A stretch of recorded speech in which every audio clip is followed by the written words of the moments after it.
Hello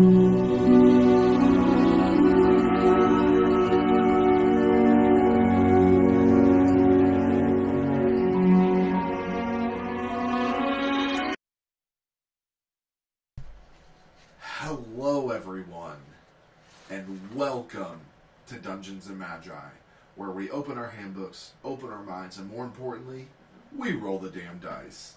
As always, I'm your Grand Magus Caleb, or you may call me the Viking GM. We are so excited to be back with a brand new campaign this year. This campaign is the first full campaign on our brand new system, Magi Mysterium. Speaking of, we are extremely happy to announce the launch of our Kickstarter for our new system, Magi Mysterium. Magi Mysterium is a brand new role system created by myself and Ethan. It is a polytheistic system, meaning you can use it on any setting at any time with a few tweaks here and there, just as we did with Chronicles of the Damned. We have been working so hard on this for the past year and a half, and we cannot tell you how happy we are that this is getting ready to be kickstarted. We want to bring you the best products that is possible, so that's what the Kickstarter is going to do. All the money to the Kickstarter, our goal of $2,000 in 60 days is not hard to get to. All of that money is going to go to helping clean this up, make it look amazing, and get some custom artwork done from amazing small artists.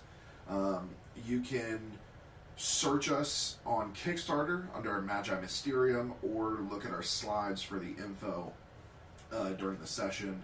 But again, this is live. It is live, and please go check out the Kickstarter for 60 days. If we can hit our goal of 2,000, we will have some stretch goals that will be announced later, but they are pretty awesome stretch goals.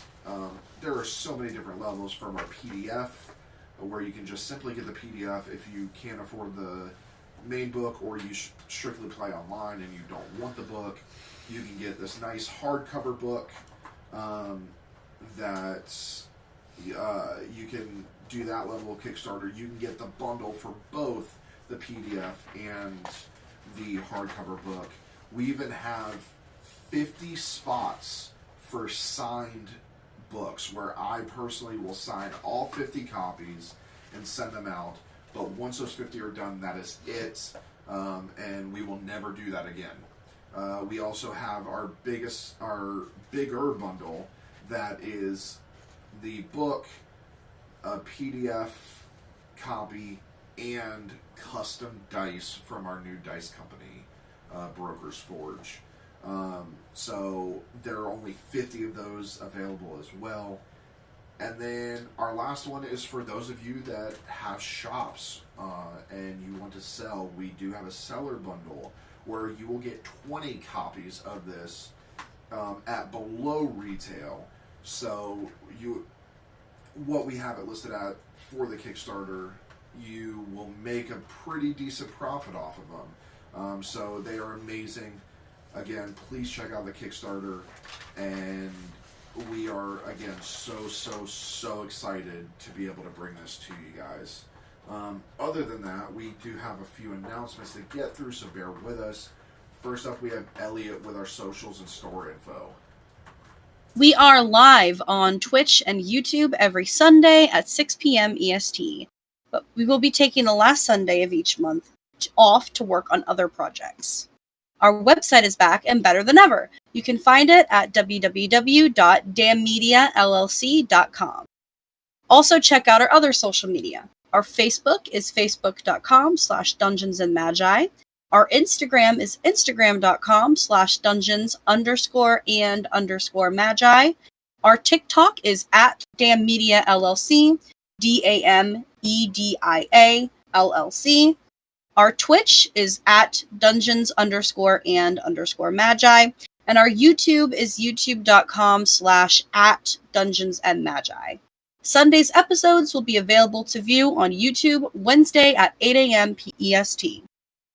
We have a Patreon. Our Patreon is open with 4 tiers, and you can join for as little as $5 a month. The top tier gets you exclusive access to our Discord, custom merch, entry for giveaways, and even the chance to play with us. Visit us at patreon.com/dungeonsandmagi. You cannot search us due to us being listed as adult content. Let's talk about our Patreon, as we just launched a new tier. Tier 1 is our $5 tier. This will get you access to our Discord server and a free sticker. Tier 2 is our $10 tier. This will get you everything from Tier 1 in addition to access to a monthly art commission giveaway. Tier 3 is our $20 tier. This will get you everything from the previous tiers in addition to access to monthly giveaway for custom dice. Tier 4 is our $35 tier. This will get you everything from the previous tiers in addition to exclusive patron-only content, as well as quarterly gifts for your first year. And finally, our new tier is Tier 5, which is our $50 tier. Not only will this give you access to our Discord, this will give you a monthly subscription to handmade dice from our new dice company, Broker's Forge Dice.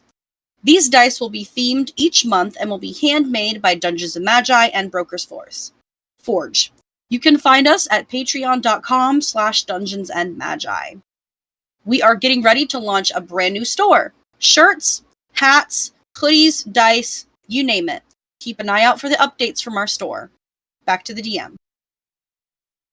Alright. Finally, we have Ben for our sponsors. Thank you, Caleb. We would like to thank 1985 Games for being a sponsor. Located in Portland, Oregon, 1985 Games was started by a group of players looking for a better way to game in real time without having to break the action to draw every tree on the map. 1985 Games creates affordable, accessible, high-quality accessories for D&D and other tabletop role-playing games. You can get 10% off your entire order by going to 1985games.com/dungeons_and_magi or by entering the code dungeons_and_magi at checkout. We have rolled out a new sponsor tier known as Partners. A partner is a sponsor who has gone above and beyond to help Dungeons & Magi reach their potential. A partner has agreed to make a lifetime commitment to provide products and services to Dungeons & Magi to aid in giveaways and overall productions. We would like to thank and introduce our first official partner, and they are... drumroll, please. Dungeon Crate! Dungeon Crate is a subscription box full of epic products including dice, miniatures, tabletop terrain, and original adventures. Thank you, Caleb. That you can't find anywhere else, all delivered to your castle doors each month. We are so excited to be working with them, and if you put in the code DungeonsMagi22 at checkout, you will receive 15% off a new subscription. Also, all Crate members may use their monthly code to receive 10% in the online RPG store. Please visit them today at dungeoncrate.com, or you can find them on our sponsor page. Back to you, Caleb. Alright. It's been a while since I had to do that. Right? Yeah. It's also been a while since I've said this. Oh, he's going to say it. He's going to say it. He's going to do the line, everyone. He's doing the thing. He's doing the thing. So, if there's no more announcements, let's roll the damn dice. Open your mind up to the chance our luck is in, that the battles that await us are battles we can win. We've all got a role to play. We've all got a role to make. Dungeons and Magi, it's time for us to do or die.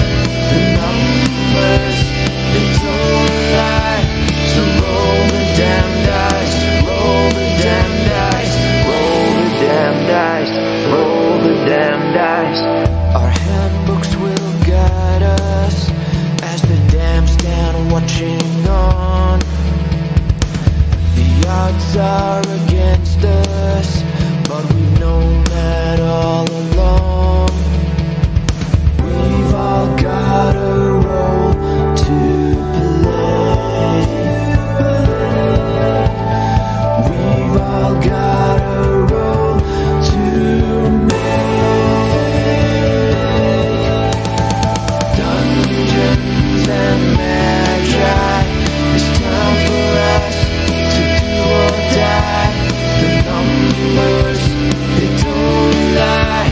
So roll the damn dice, roll the damn dice, roll the damn dice, roll the damn dice.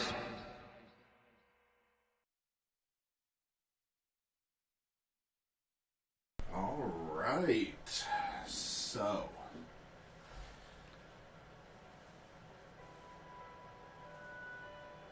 here we go, guys. Brand new campaign, brand new system. Let's do it. Ooh. So, welcome to Acanthia, a realm where magic intertwines with the mundane and extraordinary possibilities unfold. On the continent of Eldoria, amid the towering peaks of the Crystal Peak Range and the fertile lands of the Golden Fields, lies the prestigious Academy of Arcane and Artisan Mastery, known to some as the AAA, or simply Acanthia Academy. In Eldoria's verdant landscapes, from the fishing villages along the Whisperwind coast to the treetop homes in the emerald canopy of Aurelia, beings of various races, from elves to gnomes, find themselves drawn to the promise of knowledge and mastery. Within the hallowed halls of Acanthia Academy, students embark on a journey of magical discovery, honing their skills in disciplines ranging from Chrono Invoker's manipulation of time to the ethereal arts of ethereal weaving. Each student brings a unique tale as they navigate the challenges of this enchanted academy.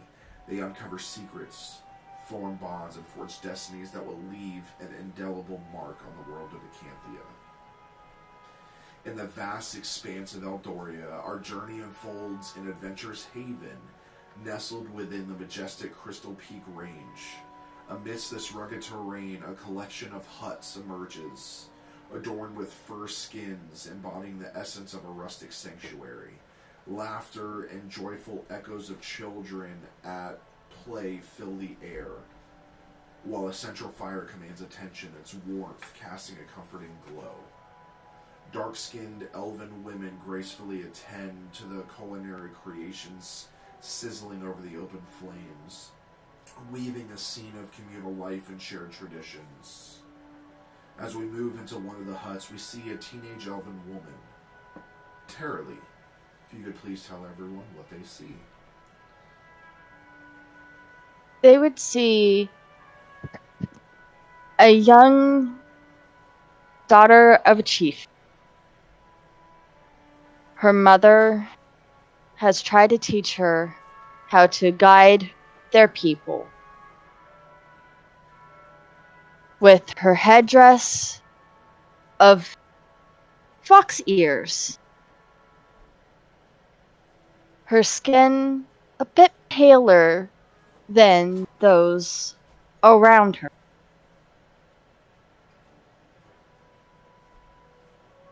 She is looking at a letter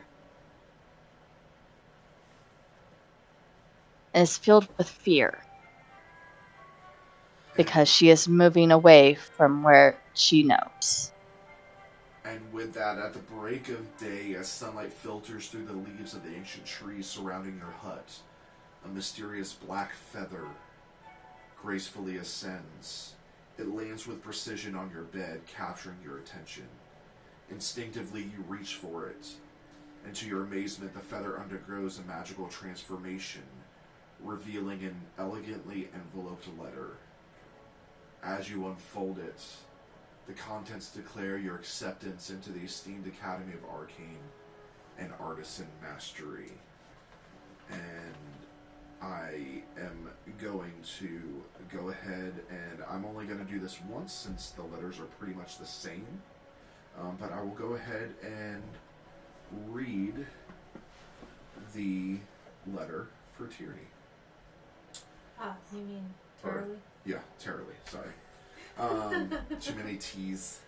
So, it is... Already causing chaos, guys. This comes from the Academy of Arcane and Arts and Mastery in Stonegate Avenue and Lustre Hall in the Crystal Peak range of Adoria.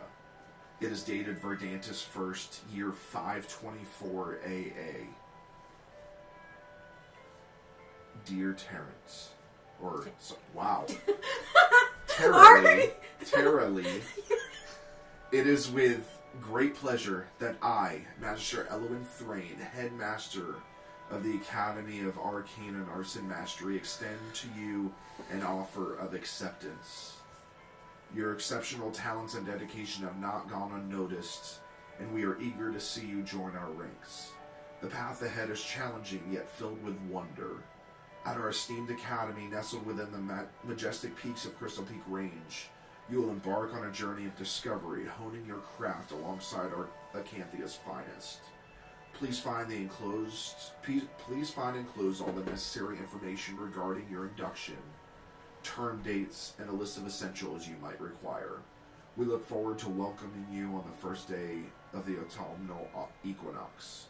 With all best wishes, Magister Elwyn Thrain, Headmaster, Academy of Arcane and Arts and Mastery.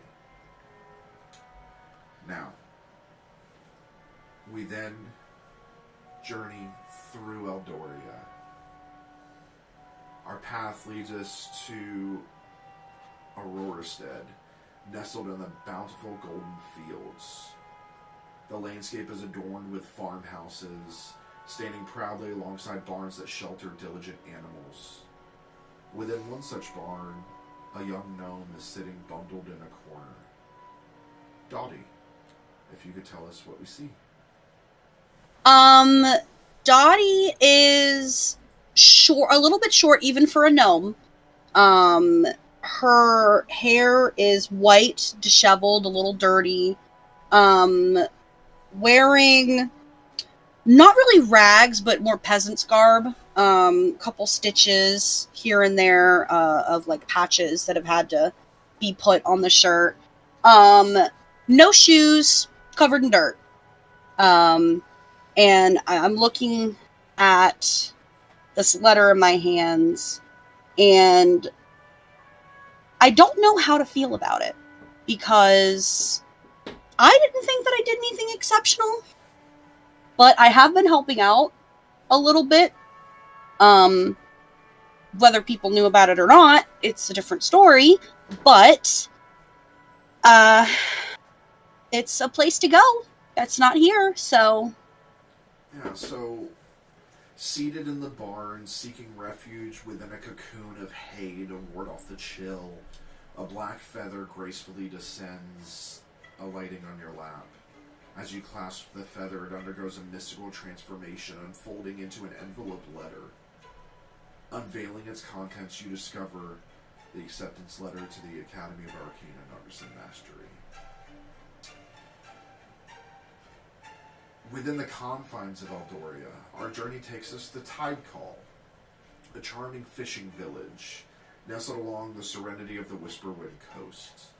A sizable vessel is anchored at the harbor, and amidst the bustling activity of unloading merchandise, a young elf boy plays a part in this maritime choreography. Unarius, if you could tell us what we see. You would see an elfin boy of a bit tall, like gangly for his age, for most of the other boys. Not due to the fact that his mother and his grand-mère have done their best to feed him and fatten him up. Only he seems to have gotten him taller. I would be wearing just like a vest coat, plain blue tunic and pants. I would best just sitting there on one of the docks of the town near my home, strumming my lute. Lute? Yeah, a lute, Just trying to find the right tune, the right melody for the day. Waiting for my grand-père to find me and scold me for just sitting around and not being productive. Okay. And pausing amidst the rhythmic bustle of unloading cargo, you find a moment of respite on the dock's edge, your feet idly swaying above the water. Unexpectedly, a black feather gracefully descends to your lap. As you clasp the feather, it undergoes a magical transformation into an envelope letter. Unfolding the missive reveals an acceptance letter to the esteemed Academy of Arcane and Artisan Mastery. I get up, I grab my loot, I almost drop my loot into the water, and and I run back to my home and I tell my mayor and Pierre and Grand-Pierre that I've been accepted. Well, that is great. Thank you, Grand-Pierre. Your amazement, your range of emotion never ceases to amaze me. Are you going to fail at this as well? No, I will not fail at this. Thank you for reminding me of that time of my attempts to make fish nets. Thank you. Don't act like that wasn't what you were hinting at. We all know this. You have yet to complete something you have put your mind to. So hopefully you can complete this. Now, go finish your chores. As I mutter to myself, walking away, it's like maybe one day you could finish fixing the house. And I pick up my pace and walk away. Now, as we change continents, in Verdenthal, nestled within the embrace of the Emerald Canopy on the continent of Aurelia, two dark-skinned elven teenagers, twins, diligently stow away supplies garnered from a recent gathering expedition amidst the arboreal dwellings.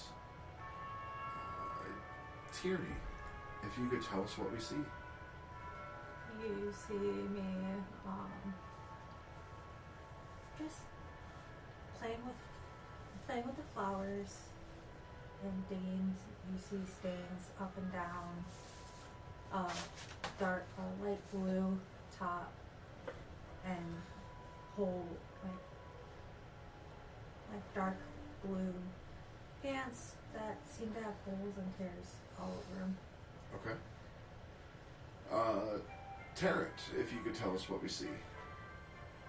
You would see an almost look-alike male version with his red hair, his more lighter blue clothes, as he keeps the sleeves completely off because they restrict him from all the fights he's had to get into because of his sister.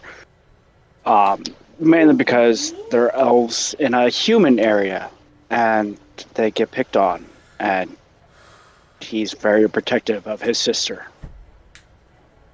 Okay, so within the sanctuary of your abode, two ebony feathers gently descend, presenting themselves before each of you.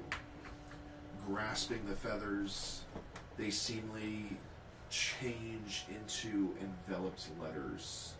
Unfolding these missives, you discover acceptance letters to the prestigious Academy of Arcane and Artisan Mastery.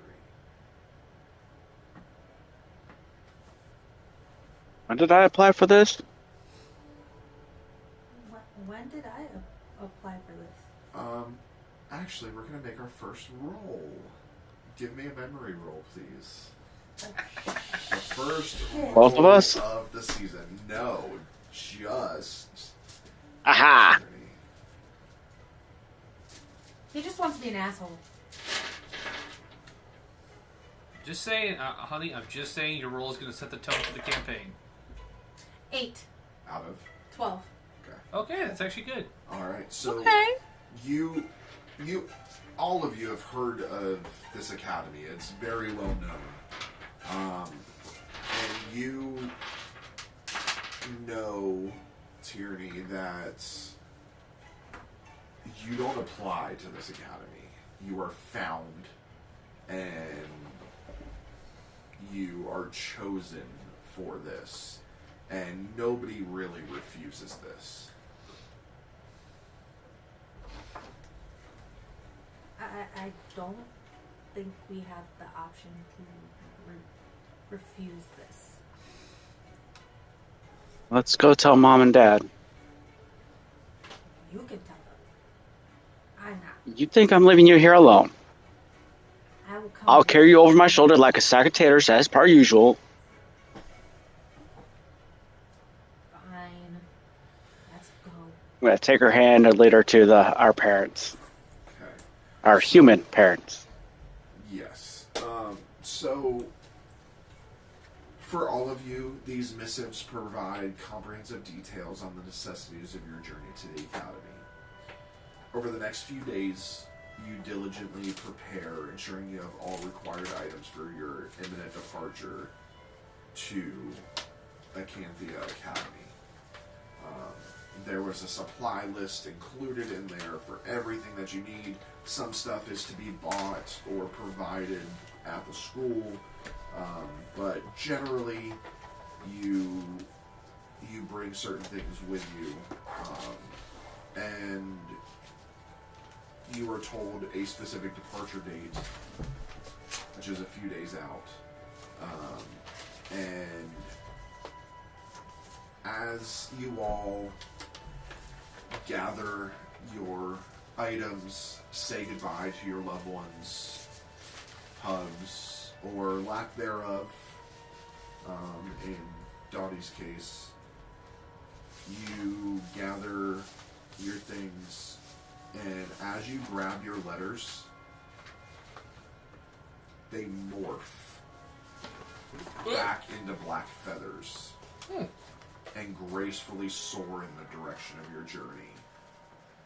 Ooh. Tierney and Terrence being the furthest, your path leads you out of the woods to an expansive open field. And each of you does respectively find yourself waiting in a field where the sky seems to ripple with magical energy. Suddenly, a colossal floating ship, reminiscent of an ancient galleon, but with iridescent sails, materializes in the sky. This is something that you guys have all heard about, that everybody in Acanthia has heard about, but nobody's ever seen it unless you've gone to this school. This is the Astral Skylark, a magical vessel powered by the combined essence of the stars and your own magical potential. As it flies in and lands for each one of you, starting with Terrence and Tierney, as you're the furthest away. It lands.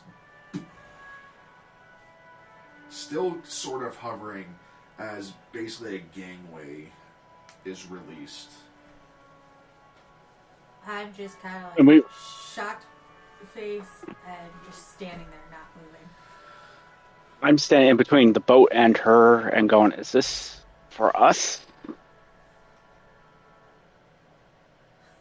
I'm looking to see if anyone waves us on, basically trying to pay attention to, or if this is just something that we should be cautious of. And as you're looking,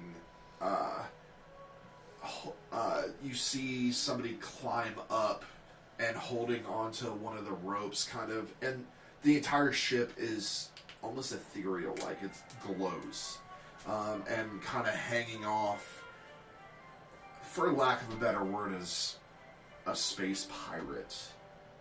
And he looks down. Hi! Are you ready to board the ship? The ship to what? Why, to Acanthia Academy, of course. Let's go, let's go. We have more to pick up. We don't have all day. I drag my sister up on the ship knowing that's going to the academy. She's gonna get dragged a lot. And as you guys get on in the gangway, you feel a little surge of energy pulse between you guys as you are connected to the ship. And the ship it begins to take off. Finally, as we move over into the continent of Eldoria, the three of you that are on Eldoria all end up in the same meeting location. So you're in an open field, Dottie, Lunaros, and Terralee. You are all together, not knowing each other, just sitting here in this field waiting for something. I kind of grabbed my sea bag and that my Grand-Pierre gave me. It was his sea bag when he was a merchant sailor back in the day before he just became old, cranky, lazy. I heard that. Oh yeah, we told you to go home. I kind of just sat next to Dottie, and it's like, bonjour. I'm Lunieros. Call me Lun.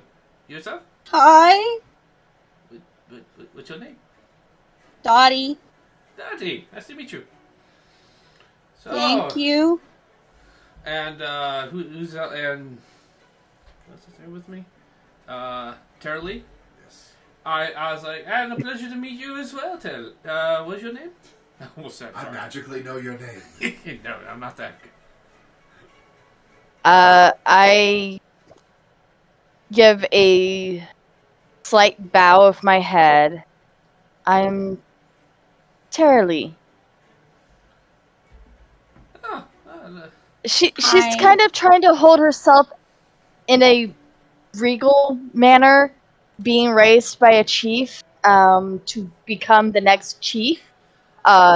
She is trying to remember the lessons that her mother has taught her so far about interacting with new people and trying to build diplomatic relations. She is also, you will see that she is wearing hide clothing. I kind of just smile. I try not to make any comments on what Terralee is wearing, because that's kind of weird to just comment on somebody's. For me, at least, it would be comment on what someone's wearing when you first meet them. Out of nowhere, this ship appears and drops down to the ground as a gangway releases. Man, what? Is this a ship? What is that? If it was I on the think water, that- I would tell you it was a trading galleon, but now I I'm not sure. believe this is our ride to the academy. And you see this pirate-looking fellow. Like, to you, it's normal. Yeah. You're used to this. This is people that you grew up around. Your grandfather was one of these people at one point. And he's just hanging off. Oi! Are you ready for the sail? Excuse me, are you the master of the ship? I am the captain, yes. Okay, Capitan. Let's go. Permission to board? We have other pickups. Don't okay. delay me. I just kind of gestured to both of them. Let's go. Dottie, you Off to go. the academy for you. You first, He's Dottie. kind of scary, but I'll go. Don't worry. He reminds me of my my uncle Robert. It's fine. Okay. So, I board the ship. Yeah. I follow behind Dottie. Alright. So, as you board the ship, you discover that the Astral Skylark isn't just a ship, but a living entity attuned to the energies of each passenger. You can feel it. It's a wondrous blend of arcane craftsmanship and celestial grace. Its structure is reminiscent of an elegant sailing ship, complete with billowing iridescent sails that seem to capture the very essence of starlight. The hull is adorned with intricate runes that shimmer with a soft glow, responding to the magical auras of the passengers. As I will say, you all kind of meet up and kind of the captain gives you a quick tour. And as you're moving through, he kind of ushers you guys through quickly so you can get back to steering. And this here is the upper deck of the Skylark. And you see the Starlight deck is bathed in perpetual starlights. Here you can relax, enjoying celestial views and observing the magical constellations swirling above. The next he shows you is the glowing gardens. Suspended on the sides of the ship, these ethereal gardens boast flora that blooms with radiant colors responding to the presence of magic. Most students often gather here on their way to kind of pause for quiet reflection. Next is the Ethereal Lounge, a central gathering area filled with floating luminescent orbs that emanate soothing melodies. The space is perfect for bonding, discussions, or even impromptu performances. You have the Observatory Spire. Rising from the center of the ship, the spire hosts telescopes and magical devices that allow students to observe the magical currents and distant realms they traverse. And finally, the Elemental Pools.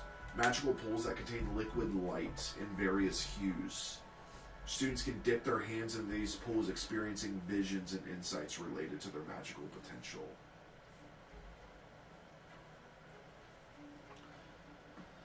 And with that, the captain kind of gimps off, and he doesn't have a peg leg, but one leg seems to be shorter than the other, and he just kind of gimps off as he makes his way through the ship and leaves you guys to your own accord. I kind of look around. I pull Terrence, Jack, and Vic. I touch. You're gonna touch. I touch water. Fine. Just fine. I go ahead and I'm gonna be used to this, so I know there's no stopping her. I dip my hand into the water. Okay, I need you to make a memory save for me, please.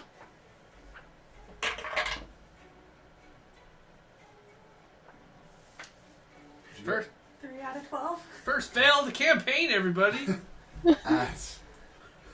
She did also get the first success. Yeah, that's true. That's true. Evens it out. So, as you dip your hand, it's literally liquid lights. You scoop your hand, and this luminescent water just pours out. It's the most beautiful thing any of you have ever seen, and you're watching her do this, the rest of you, and you all of a sudden see her head shoot up. Her eyes begin to glow white just for a second, and then they disappear as you can't quite connect with the water. And I pull her away from the water now. What was that? I yank my arm back and it's like, no. I kind of do the same thing. I was like, ooh. I'm gonna touch it again. And I do the same thing. Just kind of No. feeling the. I'm not strong. I'm just kind of feeling the current go through. Okay. First thing is, I need contested physical checks between Terrence and Tierney. I need to find my D10. 8 out of 10.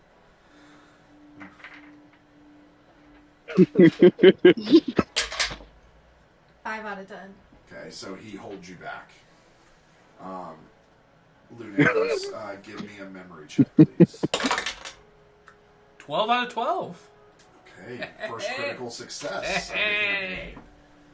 As you put your hand in, you're used to dipping your hand in the water, running along a boat, and this does have its own little current, but this is unlike any water you've ever seen. Your hand, you're used to being able to see your hand through the current, but your hand disappears just because of the luminescence of this lit water. And you all see him take his hand out, and your eyes light up, and you begin to have visions. Something like you've never had before. You're skilled in other ways, but magic is something that doesn't come to you.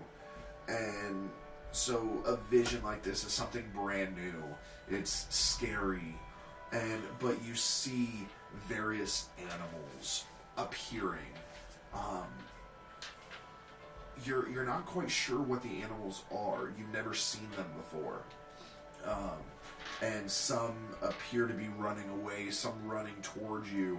Some large animals, small flying animals, animals that swim.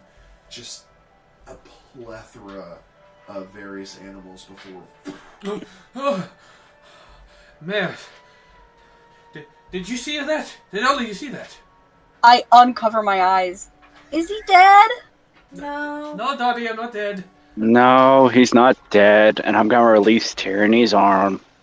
I'm gonna put my hand in the water, like, okay, what Make is... a memory check for me, please. Alright. I just kind of sit down. 8 out of 12? Okay. As you dip your hand in the water, you just almost instinctively try and grasp something. Just not thinking about it. This is water, but you're trying to grasp something, and as you do, little beams of light pour out your hand. Your head shoots up, your eyes glow. You begin to see various mechanisms, like clockwork mechanisms, things twisting and turning, and you see hands of time move. You see hourglasses flipping on themselves, and then all of a sudden everything stops and pauses, and then rewinds, and then you snap out of it. As soon as I let go, I'm gonna run back and do it again. That's I watched that one. 7 out of 12. Okay. Once again, you reach in and you scoop up some of the water, and your eyes glow, and you begin to see events unfolding. You see combat, you see war happening, and it seems to be that you're on one side of the war, and your side is losing. People are falling left and right, and suddenly time just stops. Everybody pauses, and once again, it rewinds. And with a flick of your hand, the other side starts dropping. And then you snap out of it.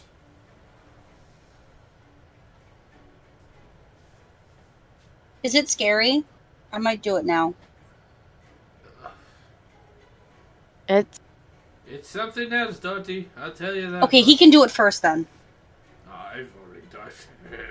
I'm good. No, him. Tyrant and Tyrant and Well, I'm good on touching the water. I've seen you guys do whatever. I don't need to know. It's weird. You need to try it. It's like seeing the face of God. Less caring even now. Okay, I'll do it. And I with one finger, don't kill me, don't kill me, don't kill me. Okay, give me Oh God. memory Please check. don't get a critical failure.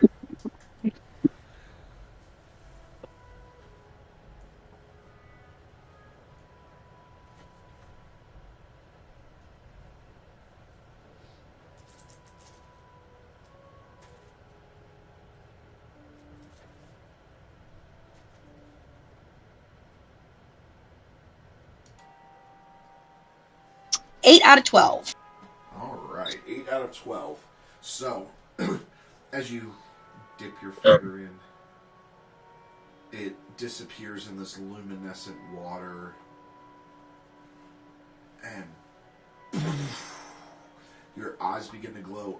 You start seeing streams of light, and this energy coming from the stars that is almost threading itself into your body, in and out, and you see your hands weaving these threads of energy before you snap out of it. I look over. That Honey, was you kind okay? of weird. Yeah. Unexpected. Yeah. Tell me about it. So, I saw clockwork. What? Clockwork. Hmm. as I saw light. I saw animals. Every kind you could think of. Even some I've never even heard of or seen before.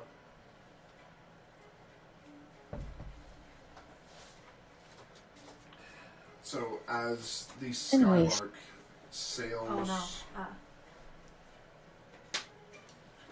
So, as the Skylark sails through the skies, and you're moving your way about the ship in various aspects, some of you going up deck to see where you are, you pass through shimmering portals that showcase glimpses of the diverse regions of Acanthia, from the fiery landscapes of Thanara to the serene lakes of Eldoria. You witness the magical tapestry that makes up your world. As the astral Skylark nears Acanthia Academy, you witness a breathtaking panorama of the magical realm. The Academy is nestled in a vast enchanted valley surrounded by towering peaks, their sun-capped summits glistening in the ethereal lights. Below, a lush expanse of diverse landscapes unfolds, from mystical forest to cascading waterfalls and shimmering lakes. The astral Skylark glides past the rugged peaks of the Eternal Aegis Mountains, the towering guardians of Acanthia. These mountains are not just natural barriers, but imbued with ancient protective magic, ensuring the Academy remains hidden from the outside world. Sprawling among the foothills, hidden enclaves of magical creatures, particularly the Fae, dot the landscape. Some send forth trails of colorful lights in welcome as the Skylark passes. An expansive forest on the outskirts of the Academy, the Valewind Forest, seems to sway in the rhythm with unseen magical currents. The trees here hum with ancient wisdom, and ethereal beings flit among the branches, observing you with curious eyes.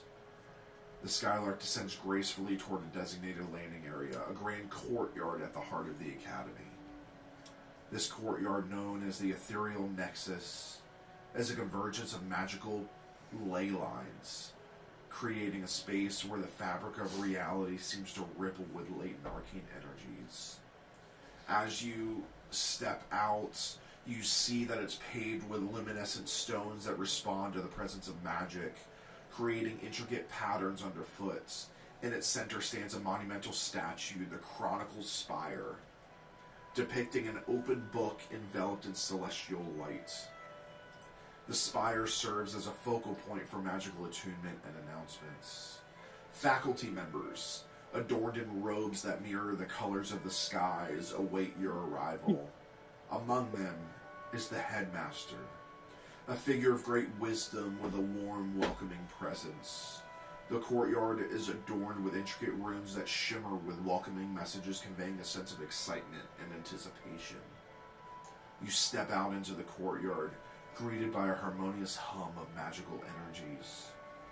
This moment marks the beginning of your extraordinary journey at Acanthia Academy. As you set foot in the Ethereal Nexus courtyard, a hushed expectancy blankets the air. The luminescent stones beneath your feet react to your presence, forming temporary patterns that reflect the unique magical signatures of each of you. From the steps of the Chronicle Spire, the towering statue at the center of the courtyard, Headmaster Elwyn Thrain emerges. Draped in robes that echo the shifting colors of the auroras, the Headmaster's wise and kindly countenance exudes an aura of serene authority.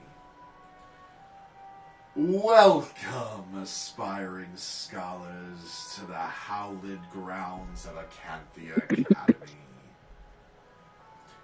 His voice, clear as the wind rustling through the leaves, carries to every corner of the courtyard. A gentle smile plays on the headmaster's lips, eyes sparkling with ancient knowledge. I am Headmaster Elwyn Thrain, and as the headmaster of this esteemed institution, it brings me great joy to witness the arrival of each new generation of magic and might. You stand at the nexus of possibility, where your talents will be nurtured and your potential will unfold like petals in bloom. And he throws his hand up, and you see different fireworks shooting off. Whoa. I immediately go like, I kind of lean over to Tara Lee and says, "Quite the flair for dramatics, this one." That's the coolest thing I've ever seen in my entire life. I pat her head. He invites you to approach. Before you embark on your academic endeavors, take a moment to absorb the magic that permeates this place. Acanthia Academy is not just a school. It is a tapestry of knowledge woven with threads of wonder and discovery. And as you get closer, the Chronicle spire, its pages seeming to turn with the weight of ancient tales, bathes the courtyard in a soft, celestial glow. His eyes meet each of you individually, a silent acknowledgement of the unique journey awaiting each of you. May your time here be as boundless as the skies and as profound as the mysteries of the cosmos. Now, let the echoes of learning resonate in every corner of Acanthia. With these words, he beckons you to follow, marking the commencement of your induction into the extraordinary realm of Acanthia Academy. Lean in. I follow. I I'm gonna lean in next to your hero. I grab my sea bag and I just kind of heft it over my shoulders and I go on. Follow too. I followed, tracking dirt the entire way. Okay. A bit over dramatic, isn't he? Eh. Oh, I was whispering that in Tyranny's ear. Oh, sorry. Following I don't like it. Following the welcome, you are guided to the Grand Hall of Convergence. The hall, with its towering vaulted ceilings, adorned with tapestries depicting the various regions of Acanthia, is a majestic space where the past, present, and future seem to intertwine. Upon entering the hall, you find yourselves in a sea of fellow scholars. The air is charged with a blend of excitement, curiosity, and a touch of nervous energy. Circular tables, each representing one of the 10 months of Acanthia, are arranged to encourage mingling among students from different regions and backgrounds. So with that, you each can take your seats. I take a seat. You can choose to sit next to each other. You can choose to sit next to other students. But I'm obviously sitting next to my sister. I'll Okay. probably sit next to near where Dottie and Tara Lee are. Yeah, I'm gonna sit next to Tarek. Yeah. I'm gonna find an open space and just sit. Okay. There are various students around, human, elves, some dwarves, dwarven children who are already sprouting beards, both female and male. They stink. Feet And underground too much. quite a few humans, mostly human, and you did notice that the headmaster is human as well.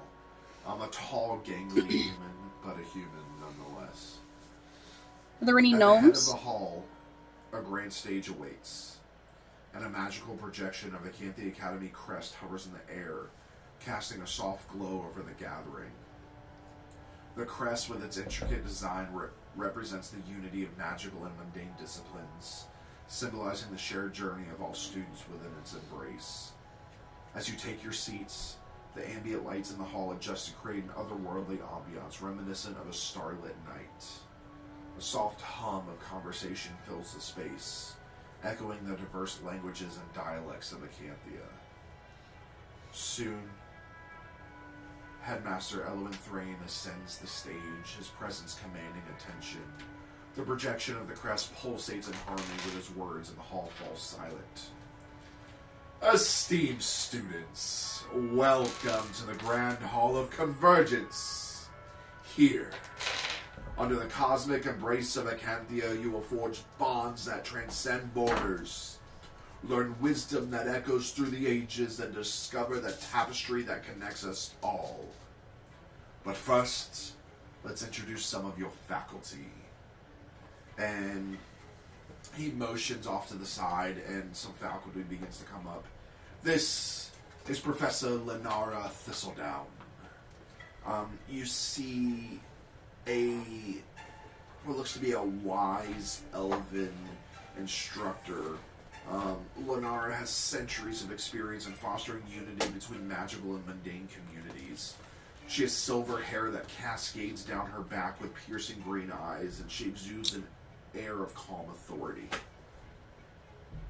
And you hear her speak. I believe that understanding is the key to harmony.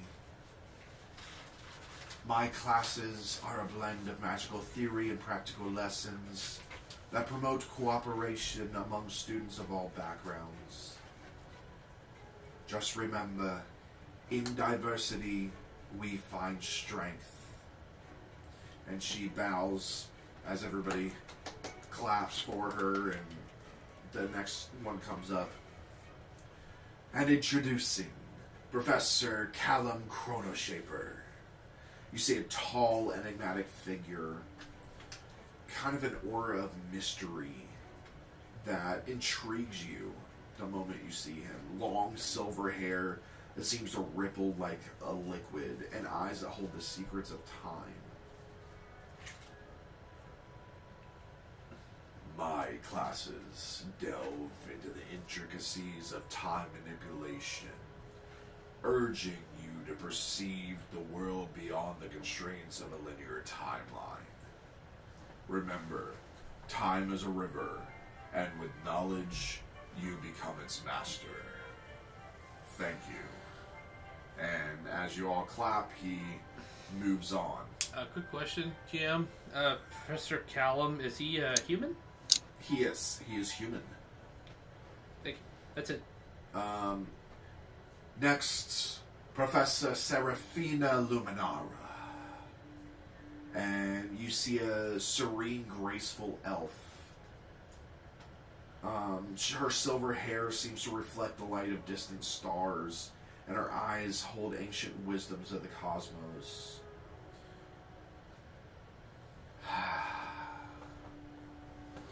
I will guide you through the intricate connections between the cosmic and ethereal planes. I believe that understanding Aether is not just about power, but about harmonizing with the universe.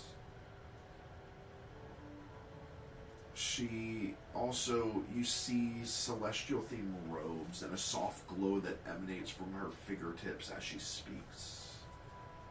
She bows as she moves on. Next, Professor Thora Wildhearts. You see a stout and sturdy dwarf with a deep connection to nature. Her beard is intricately braided with leaves and small vines. She wears practical leather clothing adorned with various feathers and tokens from various creatures. Her eyes sparkle with a keen understanding. I will teach you all there is to know about understanding animals. I am somewhat seasoned of a beast tamer, if that is what you are called to do. Thank you. And she moves on. Finally, Professor Kale Shadowstrider. Seen enigmatic figure with an elven grace that seems to blend seamlessly with the shadows. His black hair falls like a cascade around his shoulders, while his deep violet eyes hold an otherworldly wisdom. Clad in a combination of dark flowing robes and practical leather, he moves with a fluidity that is unlike anything you've seen. Hello, students. I am Professor Kale Shadowstrider. You will learn nothing from me, if I'm being honest. But those of you who work with the shadows, I may be able to work with you. And with that, he disappears in just a mist of black.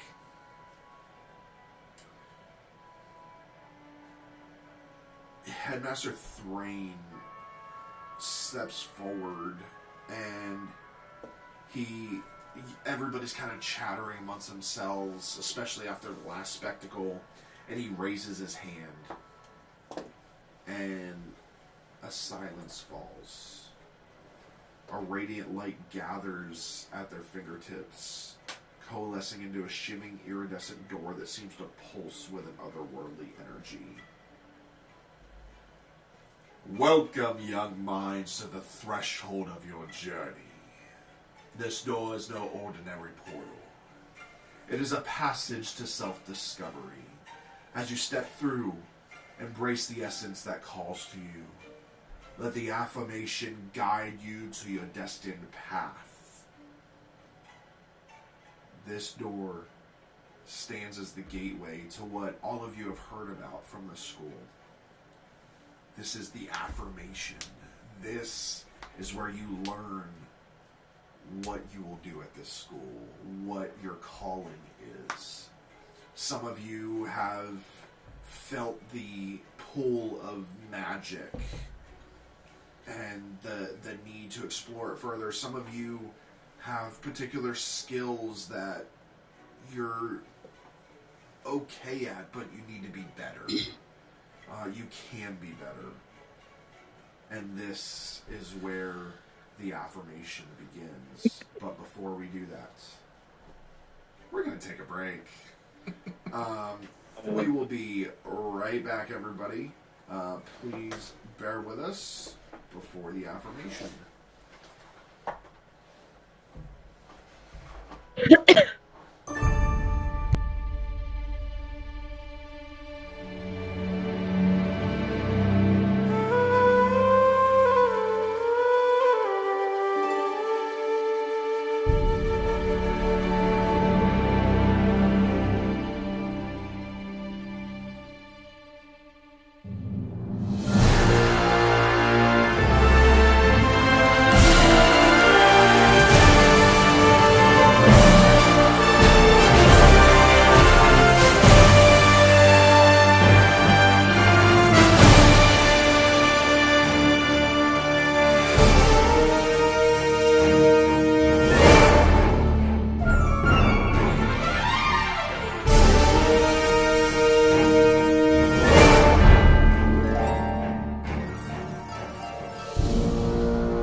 back.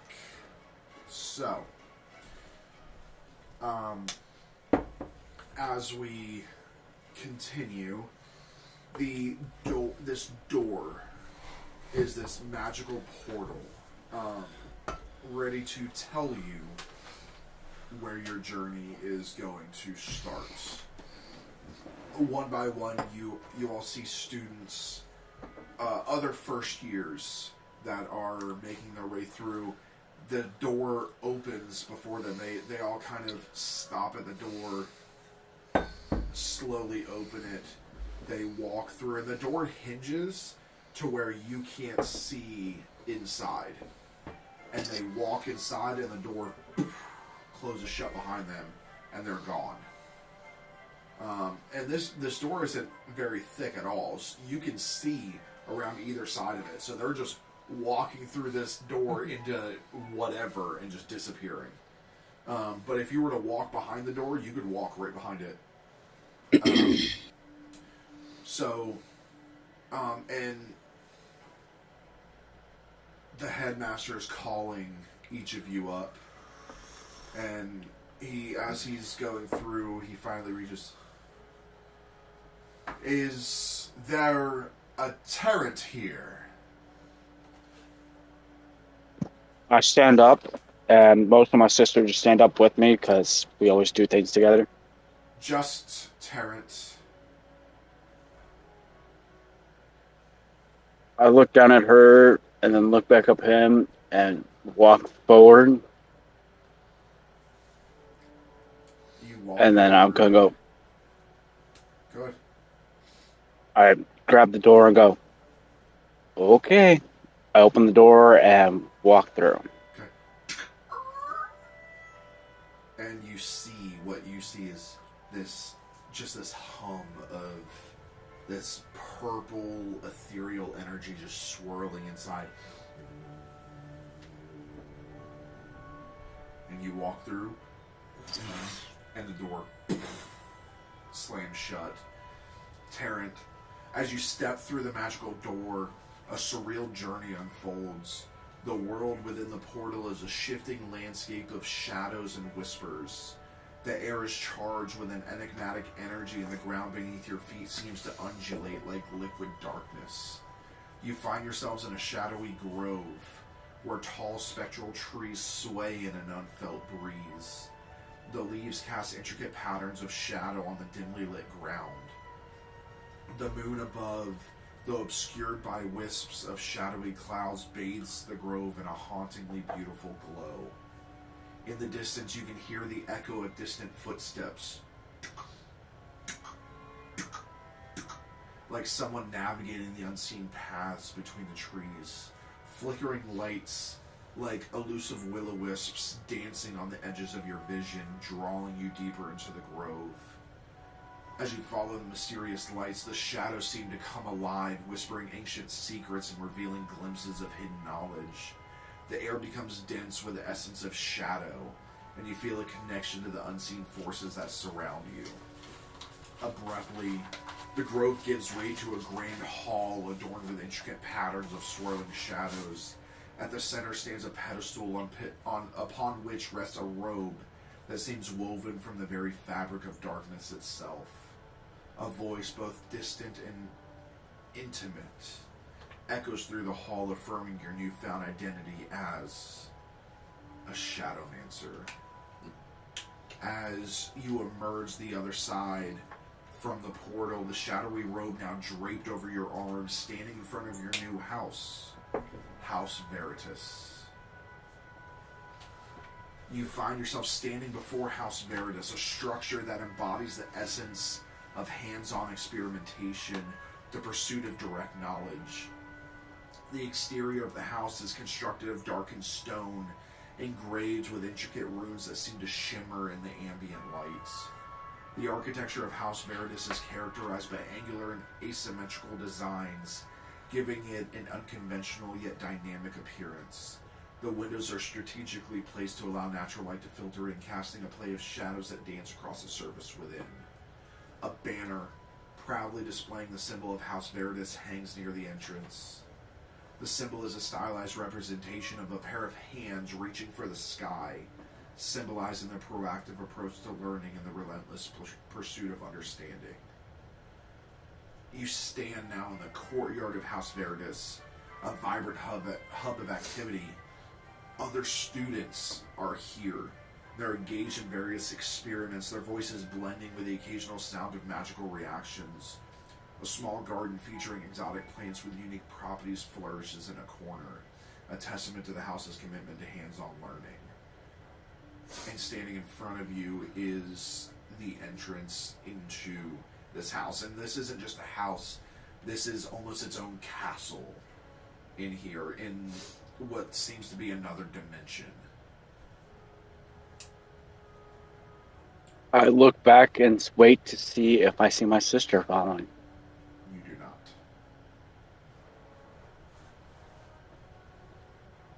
I uneasily open this new door, as this would be one of the first times we've been separated. The interior of House Verdis is filled with workshops, laboratories, and study spaces. The walls are adorned with charts, diagrams, and even scorch marks from previous magical experiments. Every corner seems to tell a story of curiosity and discovery. Surrounded by the atmosphere of experimentation and discovery, you feel a sense of belonging, although distant from your sister. The robes in your hands seem to resonate with the energy of House Verdis.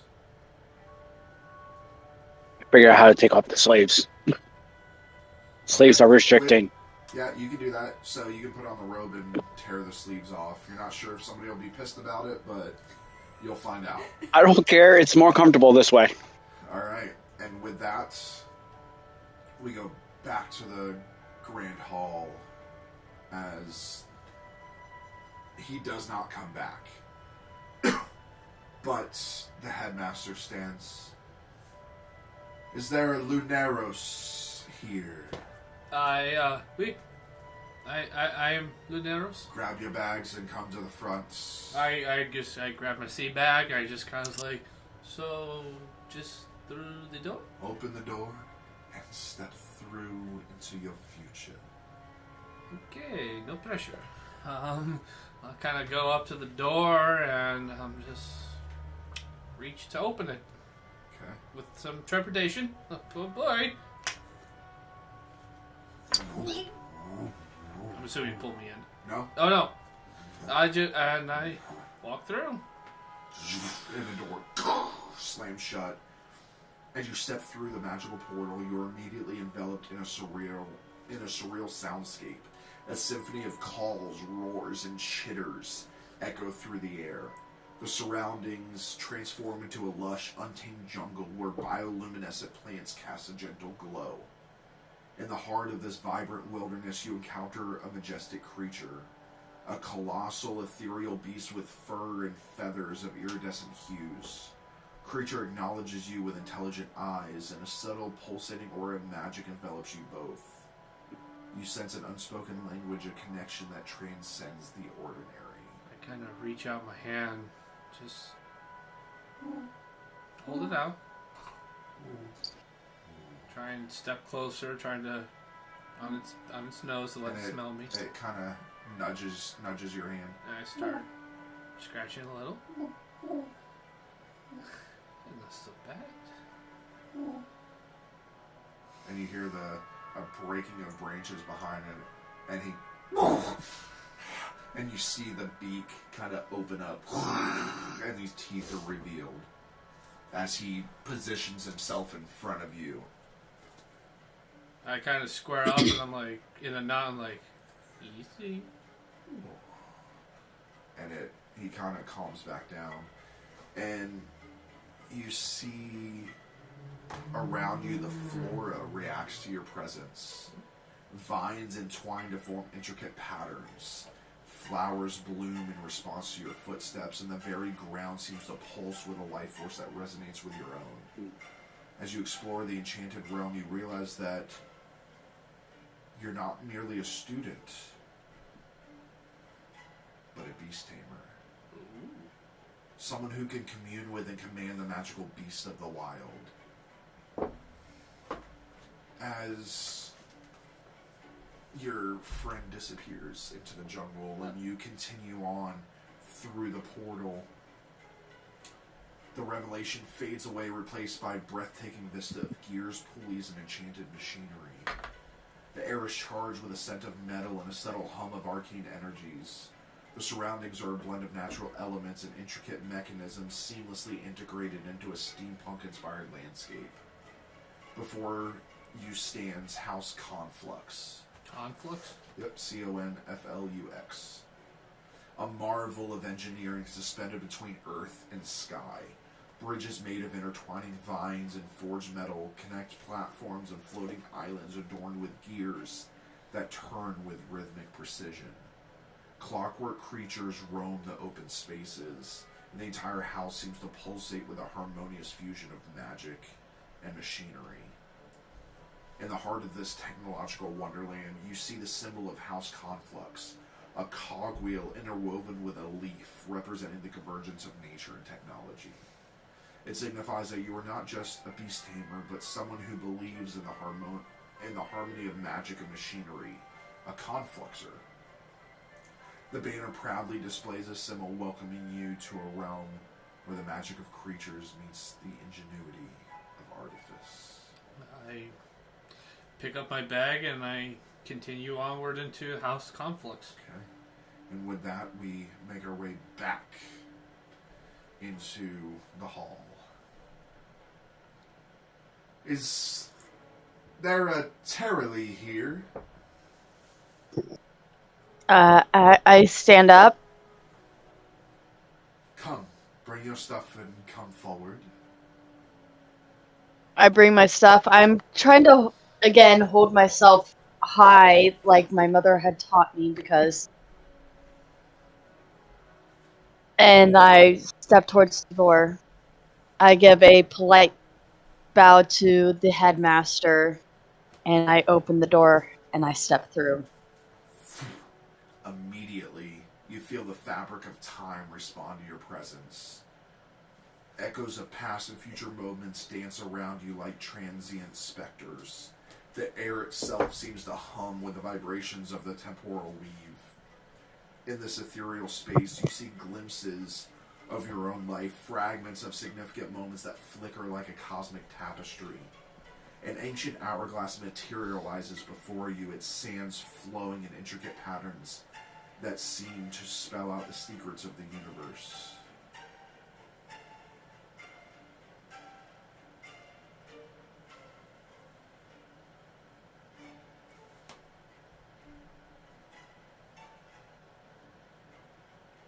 Oh, I step closer to the hourglass, and I actually, my curiosity gets the better of me, and I look at it. Okay. As you gaze into the hourglass, profound understanding washes over you. The visions harmonize into a symphony of temporal resonance, and you sense the threads of destiny entwining with your very essence. A sensation of connection to the ceaseless river of time fills you, and you become aware of your role as a keeper of these cosmic currents. And a portal stands before you. I step through it. You emerge from the portal, knowing that you are now a chrono invoker. Finding yourself in a vast, serene library that seems to stretch infinitely. The shelves are adorned with tomes that glow with a soft, ethereal light, and the air is filled with a gentle rustling of pages turning on their own accord. The ceiling is a cosmic panorama depicting constellations that align in intricate patterns, mirroring the dance of stars in the night sky.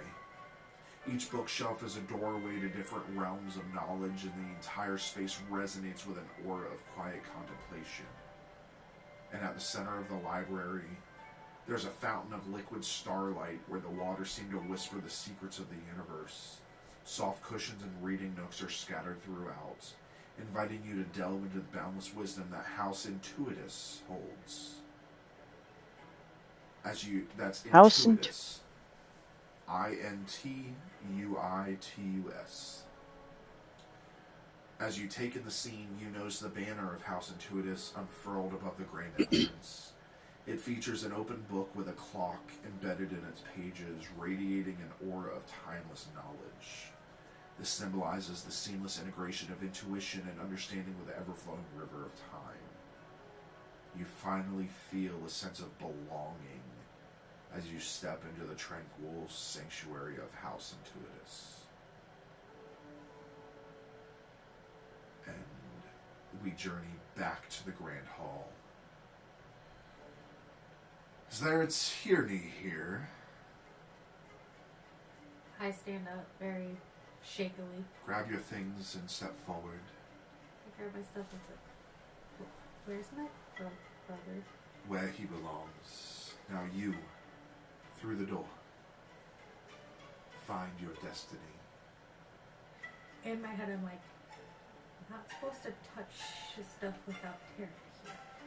I'm giving you permission. You hear in your head. That's spooky. As I slowly open the door. And you see this beautiful purple swirl of energy.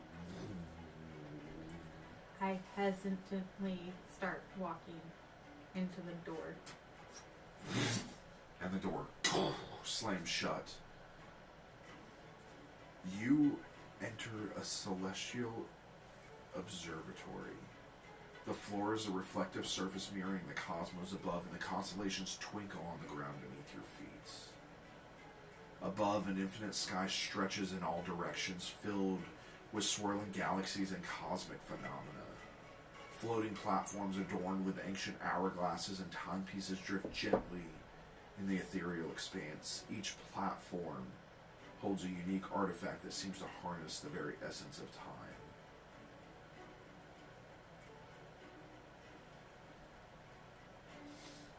I walk forward to... These platforms are kind of like in a row, Yeah. like on their way forward. Don't touch anything. Don't touch anything. As I keep walking forward. As you're walking, you realize that these platforms represent different aspects of time, from the birth of stars to the ticking of a mortal's heartbeat. As you move through the observatory, the platforms react to your presence, resonating with rhythmic pulses of time. In the center of the observatory, a massive hourglass stands, its sands constantly shifting and rearranging. It's a visual representation of the ever-flowing river of time, and you feel a deep connection to the ebb and flow of temporal energies, as you yourself are a chrono invoker. I touch the hourglass. As you do, you're transported and you see above you the banner of House Intuitus unfurl above the entrance. The same house of the other chrono invoker. I walk in looking for Terrence. Okay. We move back. Is there a Dottie here? I stand up and I put my hand up because I'm a little short, just to make sure that Come, seeable. come, child. I make my way. I make my way up to the door. Take your destiny in your hands. I reach my hand up and I open the door. And again, you see this portal. And then I step through. Okay. You find yourself suspended in radiant tapestry of glowing threads. These threads weave through the air, creating intricate patterns that seem to echo the interconnectedness of all things in the universe. Each thread represents a different aspect of existence, celestial bodies, natural elements, and the unseen forces that bind reality together. You feel a gentle tug on your senses as if the threads are inviting you to understand their ethereal language. As you navigate this luminous tapestry, you notice certain threads resonate with your presence. They shimmer with the same cosmic energies that you feel coursing through your being. You instinctively understand that these threads are channels through which the ethereal weavers draw their power. The colors of the threads reflect the vast spectrum of cosmic energies, from deep blues of the night sky to the golden hues of a sunlit dawn.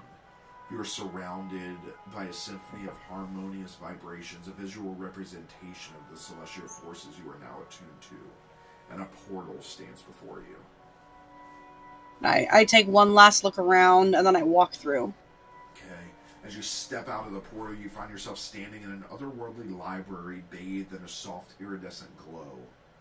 The shelves are filled with books that seem to shimmer with ethereal light, and each tome appears to hold the accumulated knowledge of the cosmos. The air is filled with the faint scent of ancient parchment and a subtle hum, as if the very words contained in the books are resonating with magical energies of the room. Floating orbs of light drifts gracefully between the towering bookshelves, casting a warm radiance that adds to the enchanting ambiance. In the center of the celestial library stands a grand celestial quill and parchment, their forms composed of the same radiant threads that you encountered in the portal. The quill hovers in the air as if poised to transcribe the cosmic secrets that permeate the space. You see an emblem, the emblem of House Scriptor, intricately woven into the celestial quill and parchment. It's a symbol of the pursuit of knowledge, wisdom, and written language of the cosmos. You feel a connection to this library, recognizing it as a sanctuary where the mysteries of ethereal weaving and the cosmic tapestry can be unveiled. Now, each of you will settle into your bunks. You can find Tara Lee eventually. You don't find your brother, but you do find Tara Lee. There are open beds near each other if you guys would like to room near each other. But each of you can find your beds. They're almost like bunk beds that are kind of lined up for those of us that remember basic training. Fuck that shit. That same way, just not as many. Each house is kind of divided up into years. So you guys being first years, you do get the shittier rooms. And then eventually you move on to better rooms as you go up throughout the years. Not that they're horrible rooms, but they're definitely more worn. But you guys can unpack your stuff. There are wardrobes there for each of you to put clothes away. You have trunks at the end of your beds. And what's cool is because of the bunk beds, if you get a top bunk, there's actually a floating trunk that's at the bunk that if you tap on it, it'll actually lower itself to your level. And you can put your stuff in there, tap on it again, and it raises back up. And as you choose yours, your name is scripted on the front of it. I go to a bunk that's free, but I try to get the bottom bunk. Make me let's see. What check should we do? Give me 1 second. Oh, what the hell? What the hell? Oh, that's probably me. I accidentally hit. Just hit it again.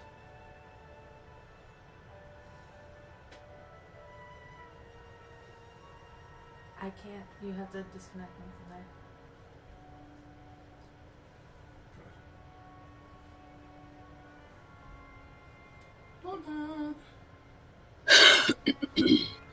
I hit a button.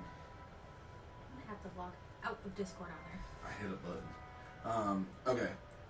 Give me an observation. Observation. Okay, D12. I was scrolling in it. Oh, I got another 12! You fail. Damn. It's the opposite. The opposite day. Yeah, of course. So. I need to use those dice. No, they'll fail anyways. Wait for my dice. You look. You prefer a top bunk, you said, or a bottom? Bottom bunk. Okay. I would say with that, you can. There's another first year that's kind of moving through, and you just kind of like scoot over there really quickly. Whoop! Thank you. Kind of like we do in basic. Yep. Oh, I was short, so they gave me the bottom bunk. Don't matter what. But yeah, you can get to the bottom bunk, and you see the kid go there. Sorry, my friend. And whatever.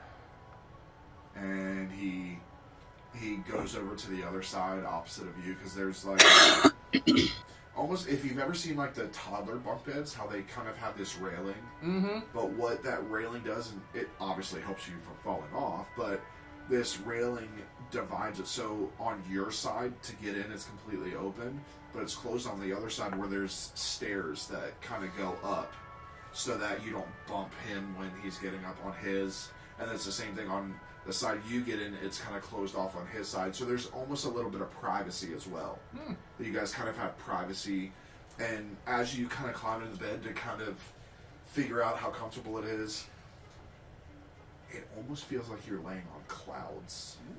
It is probably the softest bed you've ever had, and you look over and you see a small little button near like where your knee would be. Out of curiosity, I just pushed the button. And these wooden slats unroll and close you in for complete privacy. Oh, this is the best bed I've ever had. And I keep pushing the button.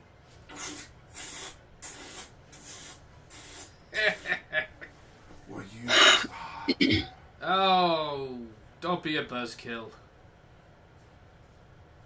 It's not what I'm gonna kill. What's your name, my friend? Do we have to be friends? I'm just being... I just try to be friendly. And as your new friend, I should give you a heads up. I snore. Can't snore when you're dead. Yes. And anybody else? Oh, I'm going to be trying to find a way to get to my sister. I want the top bunk. So you try and figure out a way out to where she is, but one of the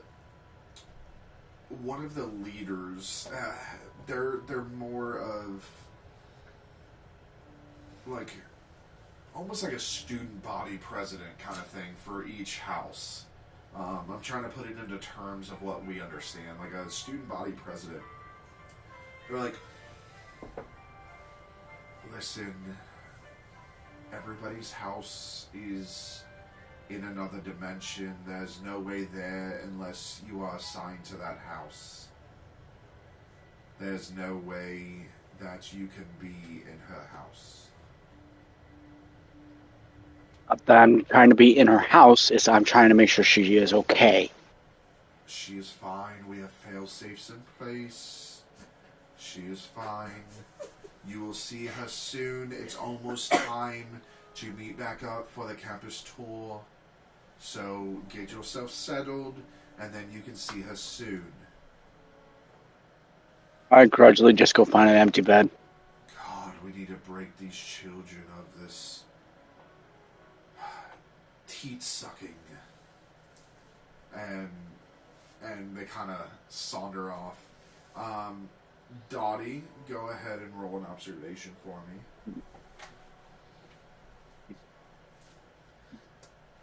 2 out of 12. And you wanted what bunk? I wanted the top. Okay, so you go to run because you see a top bunk open and somebody jumps from another bunk into that one. Yes, I got it. Heck, Oh, did you want this? I did. That's too bad. It's the last top bunk. You're not very Sorry. nice. You're not very clean. What? Duh! And I hold up my grubby hands. What? Are you here on scholarship? I don't know. Maybe. Oh, you must be the headmaster's new charity case. What's your name, anyways? I'm Dottie. You sound like a Dottie. I am a Dottie. I'm Reginald. Reginald. Yes, I'm Reginald. I, of course, come from a long line of Acanthia Academy graduates. I've been on the list here since I was 2. Oh. So, perhaps you should get to a bottom bunk where you belong, while the rest of us good ones are on top. Okay. And I get in the bottom bunk of the bed that he's at. It's open. Does not take a hint. Okay. Anybody else? I'm just gonna look for. Oh, I go up to Tara Lee and it's like, do you maybe want to share a bunk? Like, I want a bottom. okay. Yeah. I actually look around to find if there's a top and bottom bunk open that are connected to each other. Both of you make observation checks, please. 3 out of 12. Boom. 9 out of 12. Okay. Yeah, you can find ones that are open.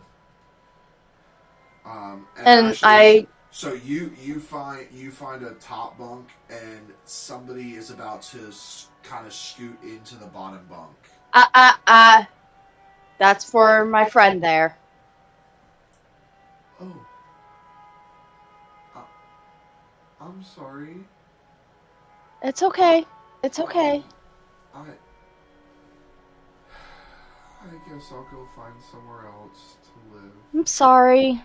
They kind of dragging their bag with them, kind of saunter off to find another bunk. And I motion to Tyranny to take the bunk. You can now steal the bottom bunk from I go and take the orphan bottom child. bunk. Fuck you, asshole. His name's Oliver. Please, sir, I'd like some more bed, please, sir. Please, sir. I'd like some more. Okay.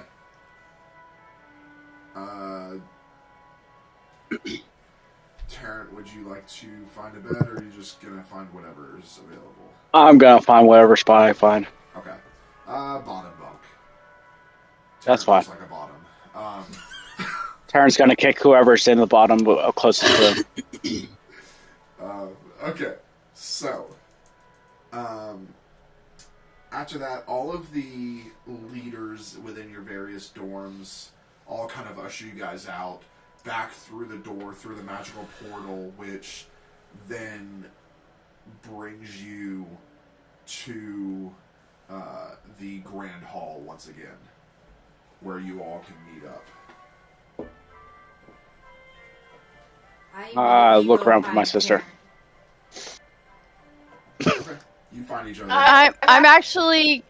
I'm going to be actually staying close to Tyranny because I realize that she is very nervous to be here. So I'm kind of going to take a kind of a protective role and try to. Oh God. I kind of just see if I can see like Dottie and the others, and just see if I'll go hang out with them. Dottie's just looking to sit wherever. I'll sit by Dottie if Dottie's okay with it. And you you see a young elven student, long blonde hair. She looks to be in her 4th year, one of the students getting ready to graduate. Everybody, follow me to the grand entrance. It's time for your tour. Okay. And she I follow. just begins to walk. Yeah, I follow. I'm holding on to Tarrant as we go. Good I'm morning, on my sister and follow. Good morning, new faces. Welcome to Acanthia's esteemed institution. Stay close to the tour light and let's embark on our journey. Our first destination is the Grand Library. Everybody, let's go. And she kind of ushers Like, you my through. head pops up, like, at the mention of the library, so. Of course, you channeled the inner Barbie on that one. You see rows upon rows of towering shelves filled with books. Enchanted ladders move on their own, and floating desks provide study spaces. Gentle magical lanterns illuminate the vast expanse. This is our grand library! From spell tomes to architectural blueprints, a sanctuary of knowledge. Remember, respect the library's guardian spirits and maintain silence. Let's go. Questions? Anybody?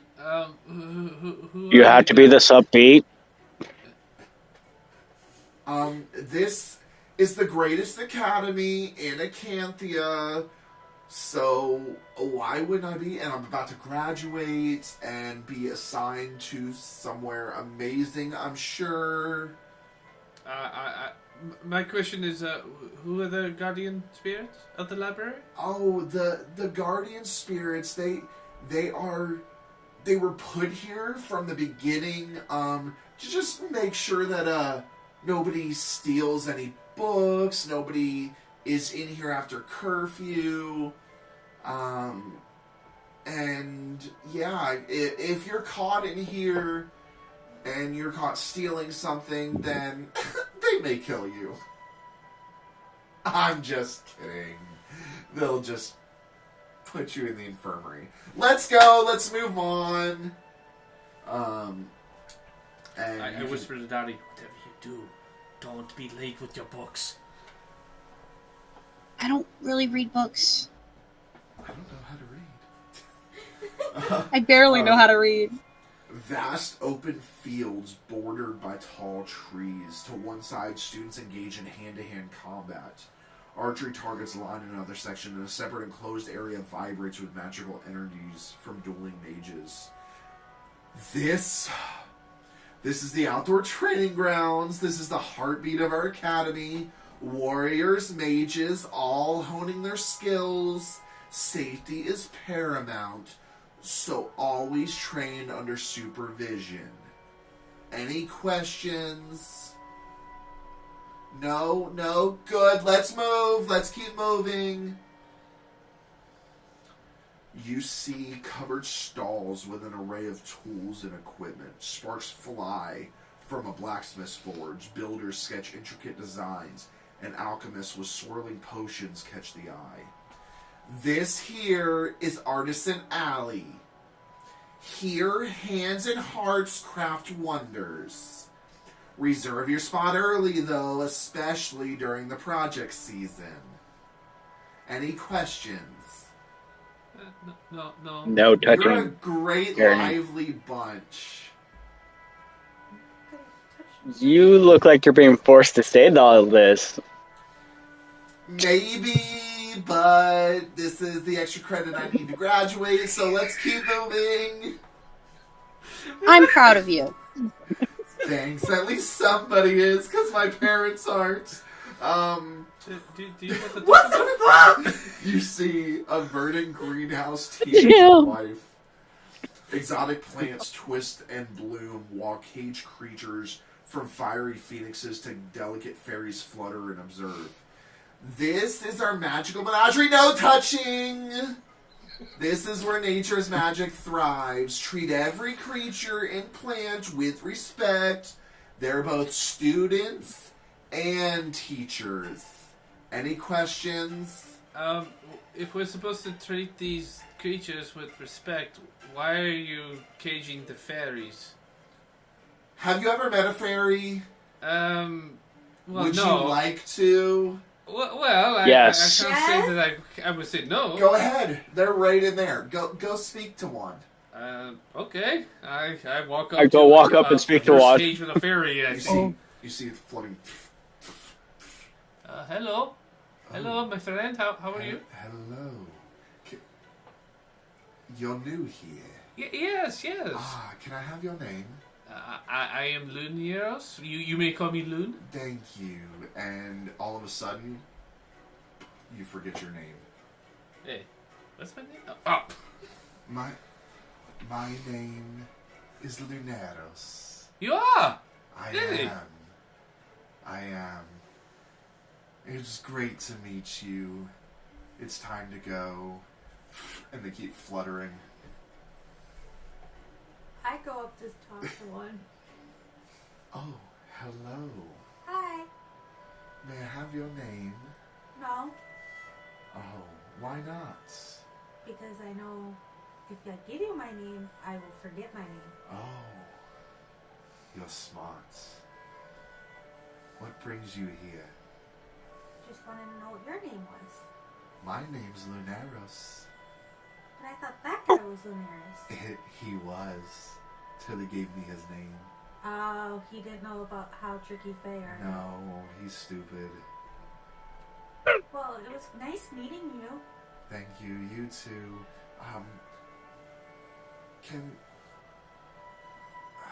I haven't been outside in a long time. Can I have the time? I don't have a timepiece. Oh, maybe next time. And they keep fluttering. And you see the girl come. I'm pulling them both away from the fairies. Oh. Okay, What's your name? Taryn, you do. What? My name? Well, of course. Oh, not again. Hold on, I'll get it. Fairy, listen, he's new here and he doesn't know how all of this works. He's So, dumb. if you could please give his name back, then Excuse listen, me. I would owe you one. Again. Oh shit. Fine. You can have your name back. What do you mean I have my name back? I know my name. I have my name. I'm Loon. Can I have your name? Huh? Can I have your name? Lunaris? No. Lunaris? Fae, if you give a Fae your name, they take your name. I really don't understand how a fey creature falls for another fey creature's charms, but To be fair, we don't. Where I'm from, we don't have too many of the fairies. fairies there. Yeah. So Anyways, moving on. This is why we caged the fairies. yeah, good point. Good Because they point. stole your name. Yeah, good point. I'm pushing Tierney along. Not doing nothing stupid. They take you inside, and you see a grand hall with high ceilings. Banners of various disciplines hang proudly. Long tables filled with an assortment of dishes and floating candles cast a warm light. Separate stalls offer specialized cuisines. This is the dining hall. This is where food becomes an experience. Savor dishes from every Acanthian corner. And remember, curfew in the dormitories is at 10 p.m. Not bad. You lost a bet, didn't you? No. Any questions? No, let's move on. And they move to a room inside of the castle that has various portals with banners hanging over it. This is your sanctuary. These are your dormitories. You've all come from the dormitories. You will not be able to go through this portal unless you are assigned the specific dormitory. Now, all of you have not spent much time in your rooms, but rooms are magically adjusted for optimal comfort. If you like it a little warmer, it'll get warmer. If you like it colder, it'll get colder. Remember, curfew is a strict 10 p.m. Oh, you said 9 before. I said 10. Don't be an idiot. They did move say on. I want to hear a person who forgot their name. Let's move on. Yeah. You see an expansive plaza. Its floor embedded with multiple circular portals, each portal shimmering in a different hue, signifying its destination. This is the Nexus, our gateway to Acanthia. Now, after orientation's done on the weekends, you guys can leave the school, but plan your weekend adventures and always inform the guardians and never travel alone. You always need your magic buddy. Who is our magic buddy? Magic buddy? Find one. There's plenty of you here. I looked at Dottie and do you want to be my magic buddy? I guess. I looked at Tara and said, do you want to be our magic buddy? Sure. That sounds fun. Great, now that that's out of the way and we have magic buddies, remember to plan and tell your elders. We don't want to miss who are half of elders? last year. What Happened happened last last year? Anyways, let's move on. I would very much like to know what happened last year. It seems important. It's not. Let's go. I'm afraid. This is Think she's see a getting circular paid. room with tiered seating. As they kind of usher you into the seats. The walls display grand murals of the Academy's history, and a central stage awaits speakers. This is our final stop, Orientation Hall. There's essential workshops and introductions that happen here throughout the week. It's more than an orientation. It's the beginning of your legacy. Kill me. Where's your legacy? Back And where she before sold her you soul? go, Oh, I came to this place. Listen, our journey concludes here. The Academy is vast and alive. Learn, explore, make friends, and remember, you now belong to Acanthia's finest. Welcome, students! And they just walk away. He was paid. They were paid. yeah, she said with extra 100%. credit. They did not like you. No, what? I don't care. Lunaris? Yes, what was it again? I'm sorry, I only talked to you a few times. Tyranny? Tierney, yes, Tierney. You're an idiot. Why are you being mean? Why are you being mean? As a, Why'd you give your name away? as a fake creature. I don't know these things. I'm sorry. I grew up by the coast in a port city. We don't We grew have- up by humans and we know this. Well, do you live near the forest? Yes, we live by the forest. I don't. I live by the ocean. I was taught to watch out for sirens and sharks and stuff, especially the siren sharks. Fairies are everywhere. I've never seen a There fairy are sea before. fairies. I never seen one in the ocean. They don't live there. At least not where I'm from.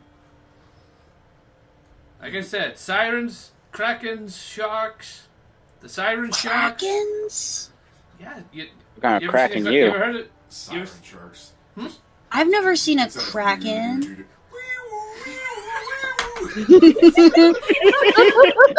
I look over to Dottie. Yes, krakens. I've only seen one though. It was in the distance. Have you seen a baby kraken? Well, it's kind of hard to tell. A baby kraken is still pretty big, so it could have actually been a baby Oh. kraken for all I know. Whoa. Everyone, please make your way to the dining hall for the welcome banquets. Oh, finally, I'm hungry. And this is, you guys hear this, and there's actually stones embedded into the walls that emit magical energies that allow them to communicate. Oh, that's a place look for to me to everyone wash else my and like, hands. so, who's hungry? Let's go. I am. I make my way to the dining hall. I'll follow. I look to Tyrant and Journey and shall we? He's going to be the first to be eaten. I can guarantee it. Probably. All right, so as you enter the grand dining hall, everybody give me observation checks, please.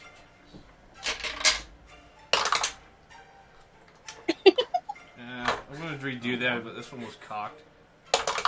You don't get to eat. Oh, I got an 8 out of 12. Well, I got another 2 out of 12. Campaign 2 is... bad rolls are coming right along with me. A proud tradition 6 out of 12. continues. Okay. 4 out of 12. Okay. Your eyes are met, some of yours, with a breathtaking sight. Some of you lose your sight. One of you loses your sight. The hall, adorned with tapestries depicting celestial events and intricate magical symbols, opens up to a panoramic view of Acanthia's night sky. This scene is enchanted to mirror the current celestial configuration, providing a dazzling display of stars, planets, and occasional ethereal phenomena. The long banquet tables are set with luminescent tablecloths that softly glow, casting a warm and inviting ambiance. Elaborate candelabras float above, probably about an inch or 2 off the table. Each candle flame flickering in various hues, creating a mesmering dance of light. The feast itself is a culinary spectacle showcasing the diversity of Acanthia's regions. You have loomfish caviar canops, delicate loomfish eggs served on artisanal crackers, their subtle glow reflecting the natural phosphorescence of the famed lumifish. You have an enchanted arbor fruit salad, a vibrant melody of fruits from the mystical arbor wood, each piece bursting with magical essence and unique flavors. There's a celestial spice-rubbed phoenix roast, a centerpiece dish featuring the succulent phoenix meat rubbed with celestial spices that add both flavor and a hint of magic to the feast. Is it spicy? Yes. There is a stardust souffle, a heavenly dessert that captures the essence of stardust, featuring a light and fluffy texture with a sprinkling of edible shimmer. And then there's the nectar of the astral vineyard, a unique beverage crafted from grapes grown in the astral vineyard, producing a sparkling and effervescent wine with hints of celestial energy. And this, they just call nectar. Some of the older students kind of, as you guys all sit down at the various tables, you're kind of intertwined with some of the other students, because some of the higher up students they're kind of there to usher you into the school, because they've been there so long. And some of them, they kind of tell you about the stuff, what they like, what they don't. But everybody tells you to drink the nectar. That is the best thing here. And anywhere you go within this realm, nectar is the best thing to drink. I take a goblet, I'm assuming one's in front of me where I'm sitting, and I take a sip. Okay. And I need you to make... I'm kidding. It's poison. It's poison. The poison for Cusco. Cusco's poison. Oh, that poison. Yeah, get you covered. Yeah, got you covered. It is, as it first touches your lips, it's a little tart. But then as it begins to dance around your tongue, the tartness transforms into a sweetness. Like probably the most supple grape you've ever eaten. and then that finishes with a bit of a buzz at the back of your tongue. And you're not sure exactly what that's from, but your tongue is almost, your taste buds are almost dancing on your tongue. And then one of the students, hey, eat something now. Try it. Do I eat something? Okay. Eat something. I reach over for the caviar remark and... Jesus, I must be, the person I ever knew to eat this was the mayor of my village. And as you eat it, something happens in your mouth. This fish, number one, your mouth begins to glow because of the caviar, but you feel this surge of energy rushing through your body as the nectar seems to enhance anything that you eat after it. Oh, that was divine. I keep reaching over to eat some more. I look to the others. I'm like, dig in. This is good. Drink the nectar. It makes everything better. Trust me. I'm going for the phoenix. I dish up I a ton of fruit onto my plate. And I grab fruit and some of the roast and eat. Okay. Haven't touched the nectar yet. Yeah, I'll have some nectar too. I'll take a small sip. Okay. It's the best thing you've ever tasted.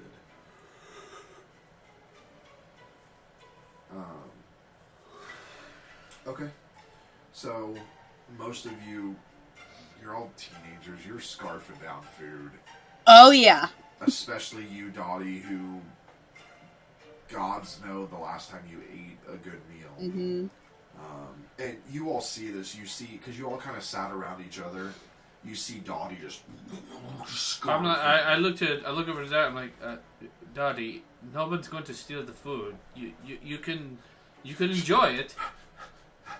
Yeah, like prison it.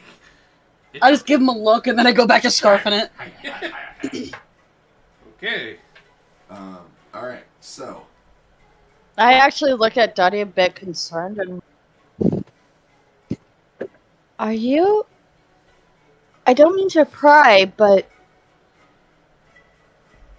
Where were you before this? A barn?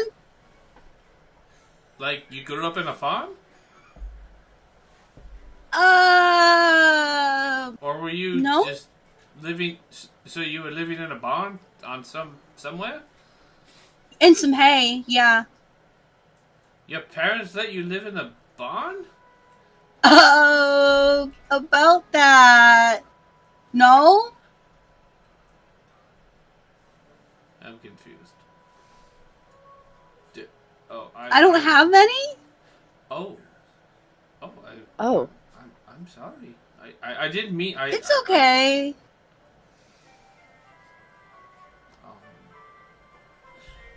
Were you raised by others like me and my sister?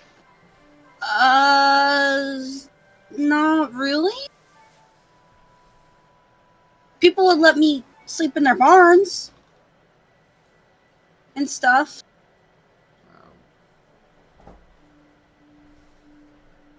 The hay was comfy. Oh, that's something. We are protecting this. We are protecting her. I look to all the others and I'm like, we are protecting her from now on. Agreed. I have half of like an entire like phoenix leg in my mouth. Mm-hmm. Just remember, Dottie, to breathe in between bites. You know. I know how to breathe. One of the students kind of. And don't give your name away from Faye. Actually, you don't realize it, but Reginald is right next to you. Oh God.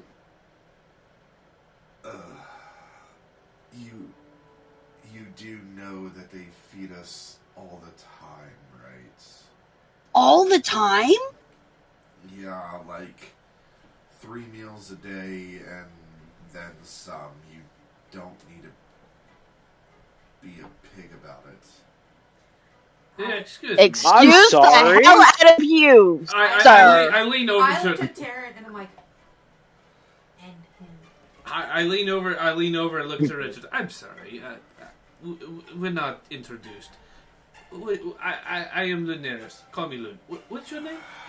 Oh, this is Reggie. Reggie. No, my name is Reginald. He's my bunkmate. I like Reggie better. We're gonna. I go don't with Reggie. like you. My name is Reginald. You know what? You will be good to be aware that I am a legacy here. Oh, legacy. You, all of you wish you were's coming here part of the headmasters. I hold up my hand. Before you speak more, remind you, do not insult my sister. Darren, no. Or you will not like me. We must be Guys, I think Reggie just wants some friends. We need to be We need to be nice to our new friend Reggie. Is there a Reginald? Is there a picture of nectar on the table? Yeah. I reach over, pick up the picture of nectar. It's like, Reggie, let me top you off here. And as I'm pouring, I accidentally drop it all on his lap. Oh, I'm so sorry. Here, let me fix this. As I accidentally take some of the caviar and I just don't touch me. As I reach and try to grab some more fruit, it accidentally ends up on Reggie. Oh my God, you're a mess. Oh, this won't do. This won't do. Pointy-eared freaks. I punch him. Okay, I reach over and punch him. Alright, make contested physical checks. 5 out of 10? 10 out of 10. Aw, you motherfucker.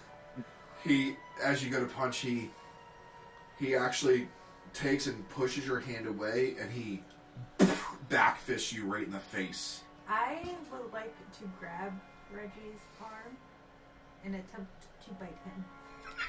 You have to beat that. I'm not re-rolling it. You have to beat that. Nope. Okay. So, pops you, and actually, like, you feel your nose kind of almost break a little. Now, listen. You will do well to know your place here. Myself. How about and your the other place? I know my place. My place. You're an ass. And you don't deserve to be here just because your parents were here before you. You insolent little worm. And what makes you think you all belong here? Just because you got some letter from a feather? Yeah. That said that we belonged here. That's cute that feathers had to be delivered to you. My letter was hand delivered by the Magister himself. Oh, aren't you such a lovely little prince? He stands up. Oh my God, Sacre Bleu, Reggie, what scared you that you pissed your pants? Somebody, we need the fresh rope for him. We need some fresh rope for him. Reggie, it's okay. It's okay. He brushes, and it all disappears. Don't worry, I've got it. But how about you? And 10 out of 10. God damn it! And he peed your pants. Oh man! Let me just. I'm sorry. Let me say it in your language. A wee wee, and he walks away. I looked at the others and I say, I don't care what it takes. I'm going to get him back. And as I think he's just misunderstood and lonely. Dottie, you are better than all of us combined. I think he needs a reality check. I'm still holding my nose. I look at Terrence like, should we go find a nurse or something? Yeah, Yeah, ooh, are you okay? I will live, as my sister will know. My sister would know I don't like going to people to heal it. But you're broken. I try to pop it back in place. Oh no. Taryn, do you need some help?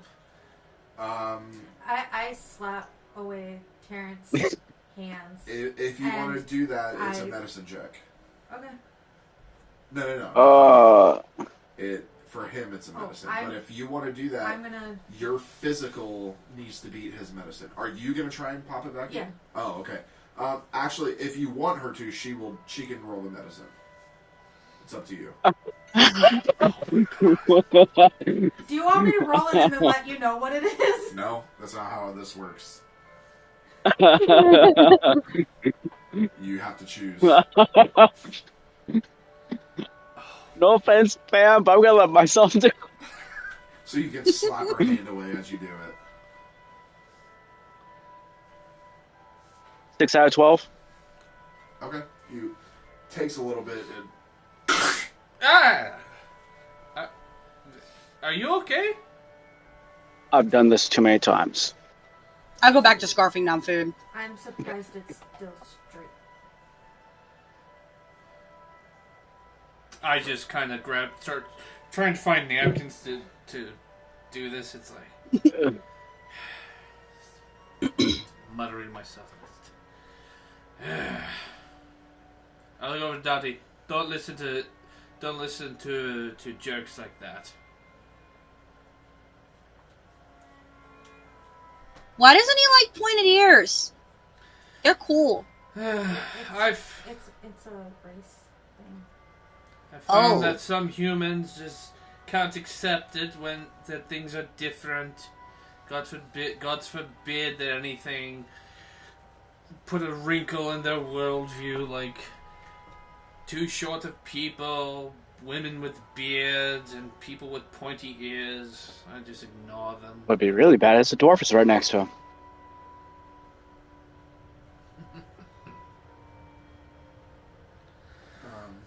Alright, so after you all finish your feast, while you're finishing the feast, or while you're eating the feast and everything, there's ethereal music that's emanating from the very air.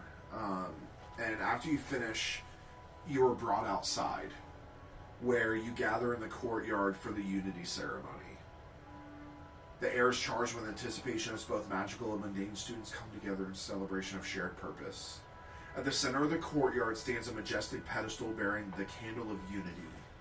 Its flames, a harmonious blend of magical and mundane essence, radiates a warm and inviting glow. Students from both paths approach, each holding a symbolic representation of their crafts. And this is the leaders of each of your student bodies are bringing forward from each of your classes the symbols. And this is something that some of the older students whisper to you guys, that this is something that you guys can strive to do, that you can be basically the class leaders if you want to, and be the representation of your chosen specialty. And it's not just here in the school, but sometimes you're sent out into Acanthia to represent the school. The headmaster steps forward to address each of you. Esteemed students of the Academy of Arcane and Artisan Mastery, both magical and mundane, welcome to the sacred ground where the threads of destiny weave a tapestry unbound by tradition. Today, we stand beneath the astral expanse, a canvas that knows no limits, and within these walls we forge bonds that transcend the boundaries of magic and craftsmanship. In the dance of the cosmos, each of you is a star, unique and radiant. Your essence, whether magical or mundane, is but a facet of the greater brilliance that illuminates our world. It is here, in the convergence of your diverse talents, that we find the true magic, the magic of unity. Let the wand and tool of trade be not symbols of division, but rather instruments of collaboration. In your hands, they become conduits for the extraordinary. In your hearts, they kindle the flame of shared purpose. Magic, the ethereal symphony that resonates through the arcane, finds its counterpart in the steadfast beat of craftsmanship, the rhythmic melody of the mundane. As you join hands in the circle of unity, and he kind of motions for everybody to join hands in a circle. I grab my sisters.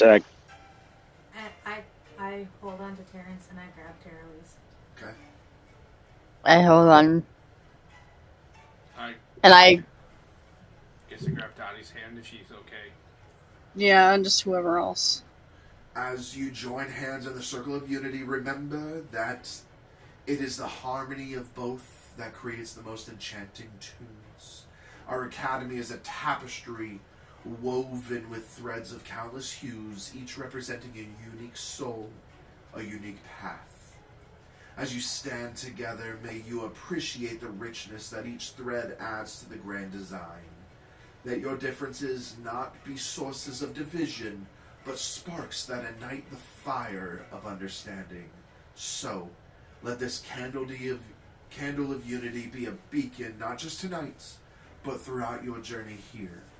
Let it remind you that you are not alone, that your magic and craftsmanship, when entwined, create a luminous legacy. In the silent language of the stars above, they whisper tales of unity and shared destiny. Embrace the magic that lies at the convergence of the celestial and the terrestrial. Together, let us embark on a journey where the extraordinary is born not from the isolation of paths, but from their beautiful entanglements. Now, and he, in front of each of you, appears a lantern that as soon as you grab it, it lights. Now, release your lanterns into the sky. Let them soar, carrying with them collective dreams and aspirations of this wondrous assembly. May they ascend as a testament to the unity that defines us, both magical and mundane. This, dear students, is the invocation of bonds, a proclamation of shared purpose that shall echo through the corridors of time. I release the lantern. I release the lantern. You just see this beautiful swarm of lanterns moving, floating up, and as he does, he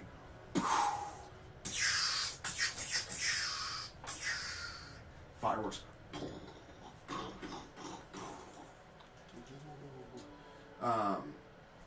Now, together we recite the oath of fellowship, pledging to support and learn from one another. Repeat after me. As I tread the path of arcane or artisan crafts. Repeat after me. As I tread the path of arcane or artisan crafts. As I As I tread the path of artisan craft. This is perfect. This is exactly what it sounds like. I bind my spirit to the tapestry we draft. I bind my spirit to the tapestry of draft. In unity, I find strength and shared delights. In unity, I find strength and shared delight. In fellowship, we shape the day and nights. In fellowship, we shape the day and night. To magic's call and craftsman's might. To magic's call and craftsman's might. What's up, craftsman or magic my first? purpose, my heart, my sight. I Sight. pledge my purpose, my heart, my sight. In this circle, diverse and bright. In this circle, diverse and bright. Together we strive, our futures alight. Together we strive our futures alight. We're halfway there, students. Magical or mundane, hand in hand. Magical. Magical. Hand in hand. Hand in hand. Bound by purpose across the land. Bound Bound by purpose purpose across the land. Through starless skies and Earth's embrace. Through starless Starless skies and and Earth's Earth's embrace. Our fellowship a legacy to trace. Our fellowship a legacy to trace. Oh, we messed it up. We gotta start up. No! I'm kidding, students. We're almost done. With wand or tool, we weave our fates. With wand Wand or tool, something about fate. In unity, we celebrate. And unity. In unity we celebrate. This oath I take, my pledge so true. This oath I take. I take Pledge my so pledge true. so true. Some In 14-year-old. fellowship we stand, me and you. In fellowship, Fellowship me we and stand you. in you. Very good, some of you. But that is now a binding contract. You all belong to me. I'm kidding. That life of me is over and done with. What did he say? Nothing. What? Let's move on. What? Thank you all for joining us. You may go to your dorms. You have, and he snaps his fingers and a hourglass appears, and there's just maybe an inch left of sand. You have about an hour before curfew, so do with that as you wish, but you must all be in 1 hour by 10. Goodbye, and he disappears. That was really long, guys. It was. Uh, I understood none of it. I think I said celibate instead of celebrate. I'm sure we missed a couple lines. So do we want to get some snacks or just, I don't know.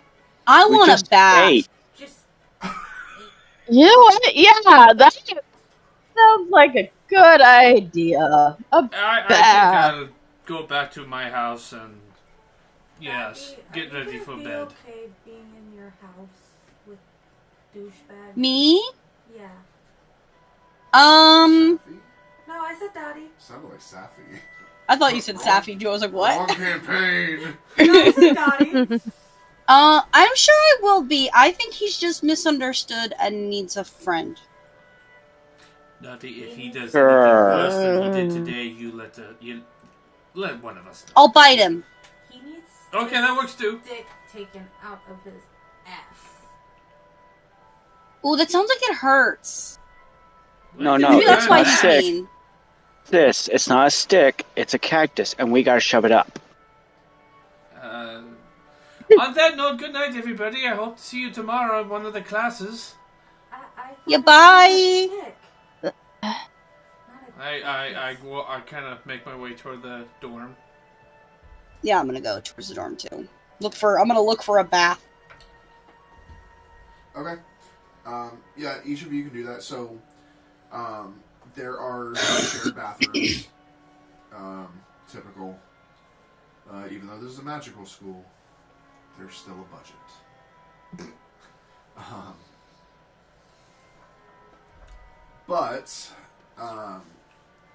So all of you can kind of settle in. You're not quite settled into here. There are parties that happen and things like that. You guys are still trying to. This is your first day. You're trying to get into the rhythm of this place. Perhaps later you'll attend some of these parties. There are some after curfew parties that do happen in various places you've heard whispers about that you can look into later on. But as you awake the next day, it is time for breakfasts in the dining hall. Part of your schedule, your schedules will show that this entire week is kind of an adjustment week. Get you into the rhythm of being at the school, having your breakfast, your lunch, your dinner, and sorting out where your classes are, getting used to the other students and things like that. So I'll say all of you can kind of meet up outside the dining hall if you wish to meet up with each other. Mm-hmm. Yeah. I go immediately find my sister. I Okay. go and see if I see Dottie or And Tierney I'm or just any of the others. rubbing the sleep out of my eyes. Okay. I'm standing with Tierney and kind of looking around, kind of starting Yeah. to relax from what my mom has taught me and starting to be more myself. Being And a not. snob. But you do see that little kid that you kicked out of the bed come in by themselves. Or I stop him. Do you want to join us? Yeah. me? Yes, you. Yeah. Oh, well, I guess that'd be okay. What's your Yeah, please name? join us. Oh, my. Do you want my real name or the name I tell everybody? What name you tell us? Whatever makes you comfortable. Well, the name I tell everybody is Stu. That's STU. Because I don't like my real name. So, Okay. my real name is Stu Vardigan. But I don't like it. I got bullied too much with that, so I just go by Stu. All right.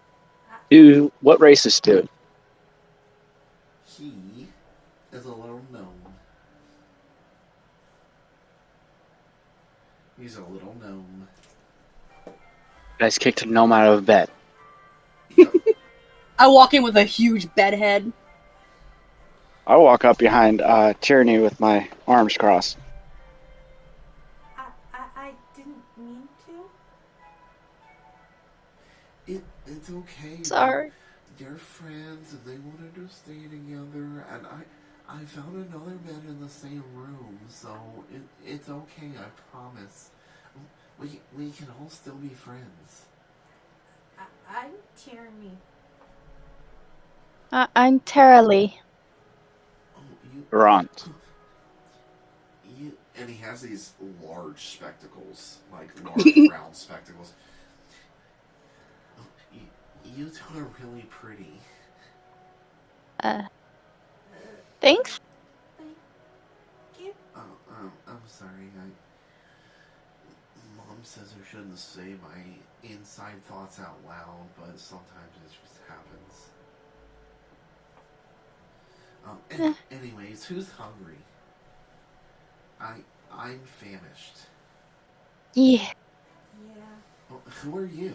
Oh no, I'm at the I was gonna say I'm at the table. Oh, we're walking into. Oh, we're all walking in. Everybody kind of gathered. I am. Because the doors are closed Oh, okay. to the dining hall. I'm Lunirus. Lunirus. Just call me Lun. Okay. Hi, Loon. I'm Stu. Nice to meet you, Stu. What's your name? Pointing to Dottie. I'm Dottie. Hi. Oh, we're kind of the same size. This is kind of awesome. There's so many tall people around here. Yeah, I don't see very many of us around here. No, well, you see, most of us can't.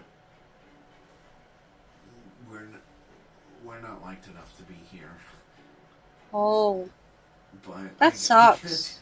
I guess you and I are special. Maybe we can become special friends. Friends? I like friends. Stu, I think that's one of your inside No, I didn't. thoughts. I didn't mean it like that. we're two gnomes. We us gnomes have to stick together. I mean, look how many elves there are here. The rest of you are elves. Yeah, we can. Out of place. We can be gnome friends. Yeah, that would be great. And who are you? Pointing to Tarrant. I'm Terrence. I'm Tyranny's brother. That's really cool. I have some siblings too. There's like 30 of them. Wow. But they're all older than me, so you could say I'm the runt of the litter. Well. But anyways, let's go get some grub, guys. Yeah. Yeah. Okay, Food I'm- sounds Yeah. Stomach. I'm famished. He and pushes them forward. And you see the dining hall adorned with the banners of different houses and these long tables adorned with different foods. The first is celestial citrus crescents. Crescents, not croissants. A magical pastry that shimmers with celestial hues. It's filled with a citrus-infused cream that enhances both flavor and mood. These crescents provide a magical boost to start the day. Then there's ethereal ambrosia, a magical fruit salad that seems to glow with ethereal light. Each bite releases a burst of refreshing energy, leaving you invigorated and ready for the day's activities. Next to it, you see mystic morning muffins. Muffins infused with mystical herbs and spices, offering a blend of flavors that tickle the taste buds. Each muffin has a faint swirling pattern that changes color with each bite. Then there's the Beastmaster's Bounty Omelet. A hearty omelet featuring ingredients associated with the art of beast taming, filled with savory meats, herbs, and vegetables. It reflects the diverse tastes of the beast tamers appreciate. And then there's the Chrono Crystal Confections. Crystal-shaped pastries that play with the concept of time. Each layer represents a different flavor, creating a unique taste experience that evolves with every bite. I take one of the muffins and one of the crystals. Okay. I just pile a I couple take of everything onto my plate. I take a muffin and a big helping of the omelet. Okay. And you see Stu kind of like start shoving a bunch onto a plate. You not eat much like our friend Dottie here. Well, historically speaking, gnomes come from lesser wealthy families, and fun fact, I'm broke, so this is the first Me good too. meals I've had in a long time. Well, at least apparently the Two food is... people we need to precious size and make sure they get fed. Well, Hey. Stu, according to what we found out yesterday, the food comes every day and there's plenty of it, so eat up. I don't like the source that we got it from, though.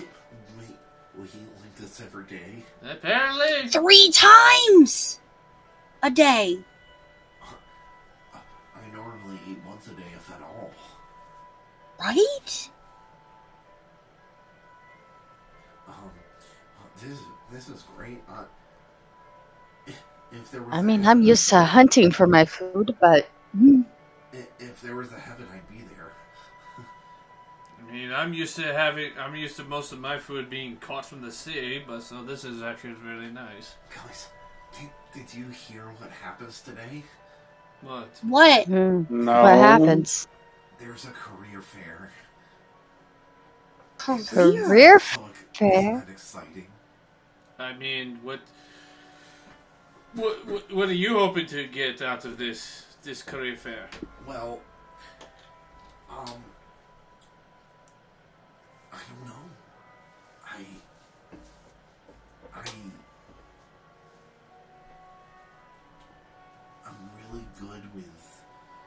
magic, and well, maybe there's a guild that I could join. Like that would be really cool. And apparently, if you join a guild for something, they can kind of help prepare you for your last year's exams, and you get special assignments when you leave the academy. Oh. Oh, that's cool. So Do they take anyone, or just are they select to per, I guess, house? apparently, you have to be accepted. Like, you can go talk to them and all of that, but they kind of want to see how you do in school and your academics, and overall, I guess if you're a good person, for some of them are probably really big buttholes, but oh, sorry, was that too bad of a word? No, it's fine. I No. No, It no, was a no, little no. bad, but That it's was fine. That was my inside voice again. But yeah, I think when we're done eating here, we should go and check out the creative house. Make sure he drinks something. Don't talk with mouth full. Oh, sorry. I think Drink and eat. Oh, drink. Oh, I had some of this drink yesterday. It's great. Mm-hmm. I agree. Then he kind of grabs, and these goblets are big for him. He just Easy there.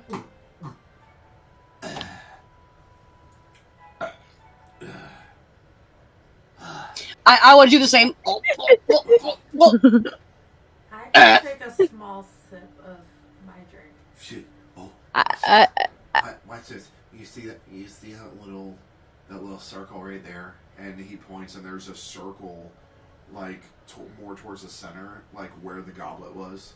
And he sets the goblet down, and you guys see it go and fill back up.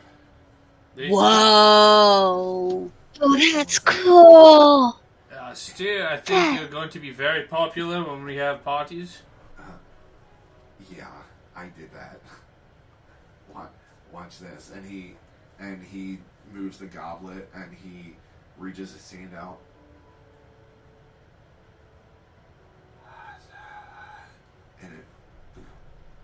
and they appear. And that circle appears in front of each one of you.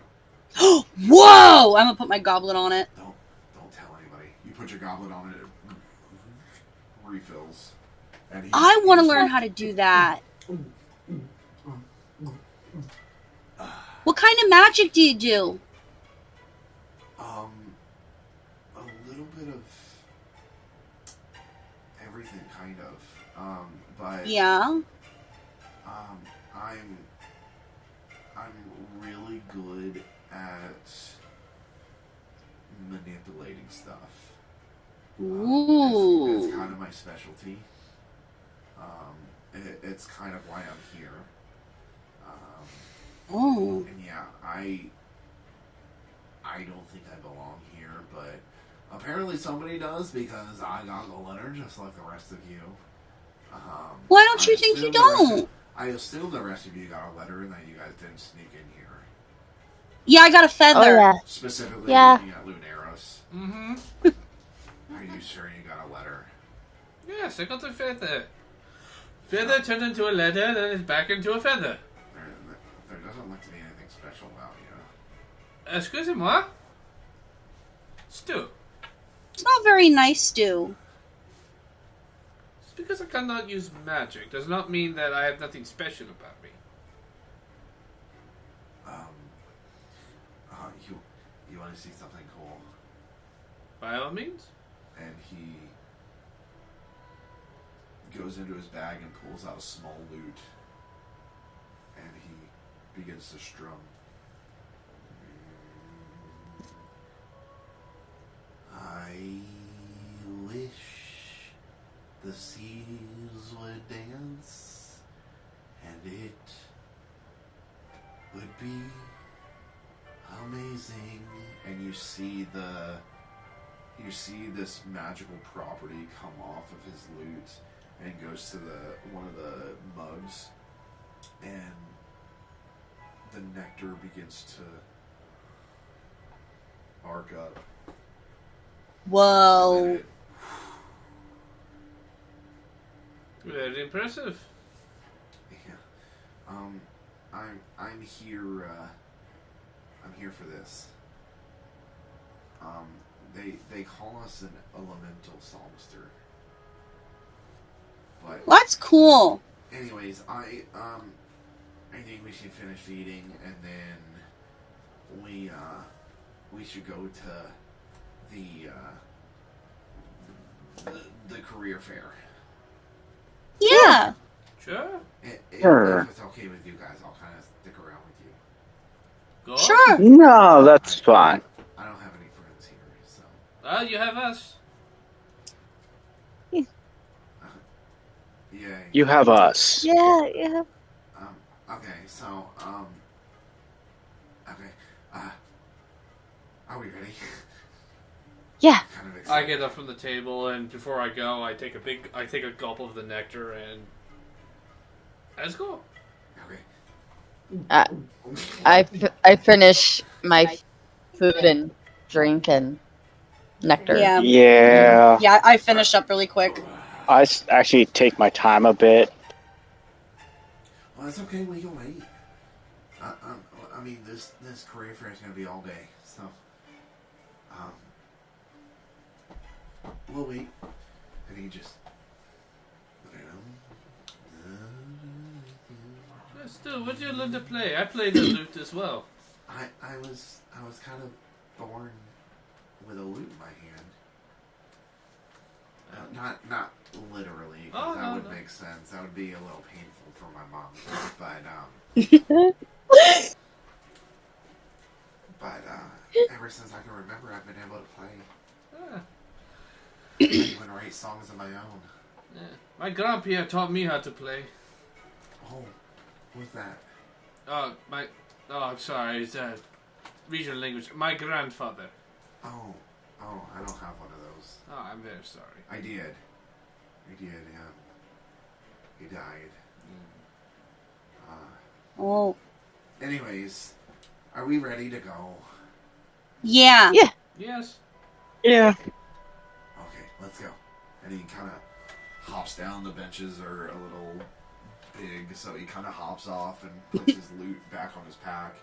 And I guess I didn't really give you guys a description of Stu, did I? No. No. So, No. Small gnome. He's got curly brown hair, and he wears almost like the typical gnome hat, almost a cone hat, but it kind of flops off to one side, almost like a old nightcap, like one of the old nightcaps.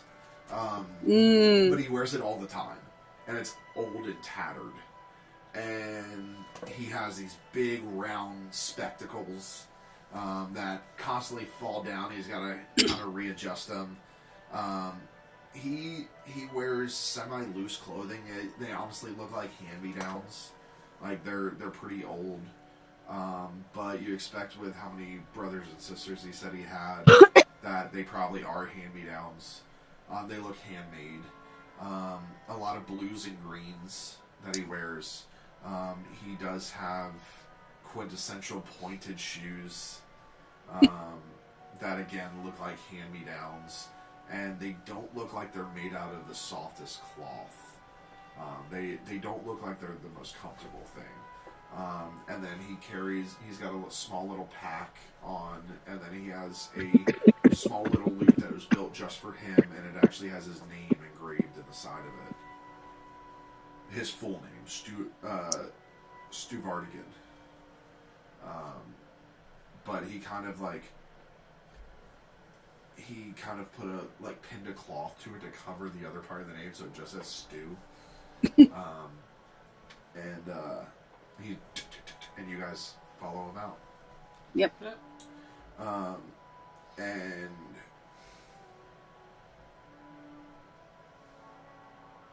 with that, that's where we're ending tonight. So, when we pick up... Cliffhangers are back, too. They are. When we pick up next week, we will pick up with the career fair. Not a lot of action today, but a lot of introductions happened. We want to thank everybody for watching for our brand new episode, the brand new start of Campaign 2. Just a reminder that the Kickstarter is live for Magi Mysterium, our unique roll system that we are using in this campaign. Please check it out on Kickstarter. You can search Magi Mysterium or follow one of the links on our website as well. But please, please, please help us out with that. It would be greatly appreciated. And with that, that concludes tonight's episode. So please join us next week as we roll the damn dice. Good night, everybody. Good night. Night.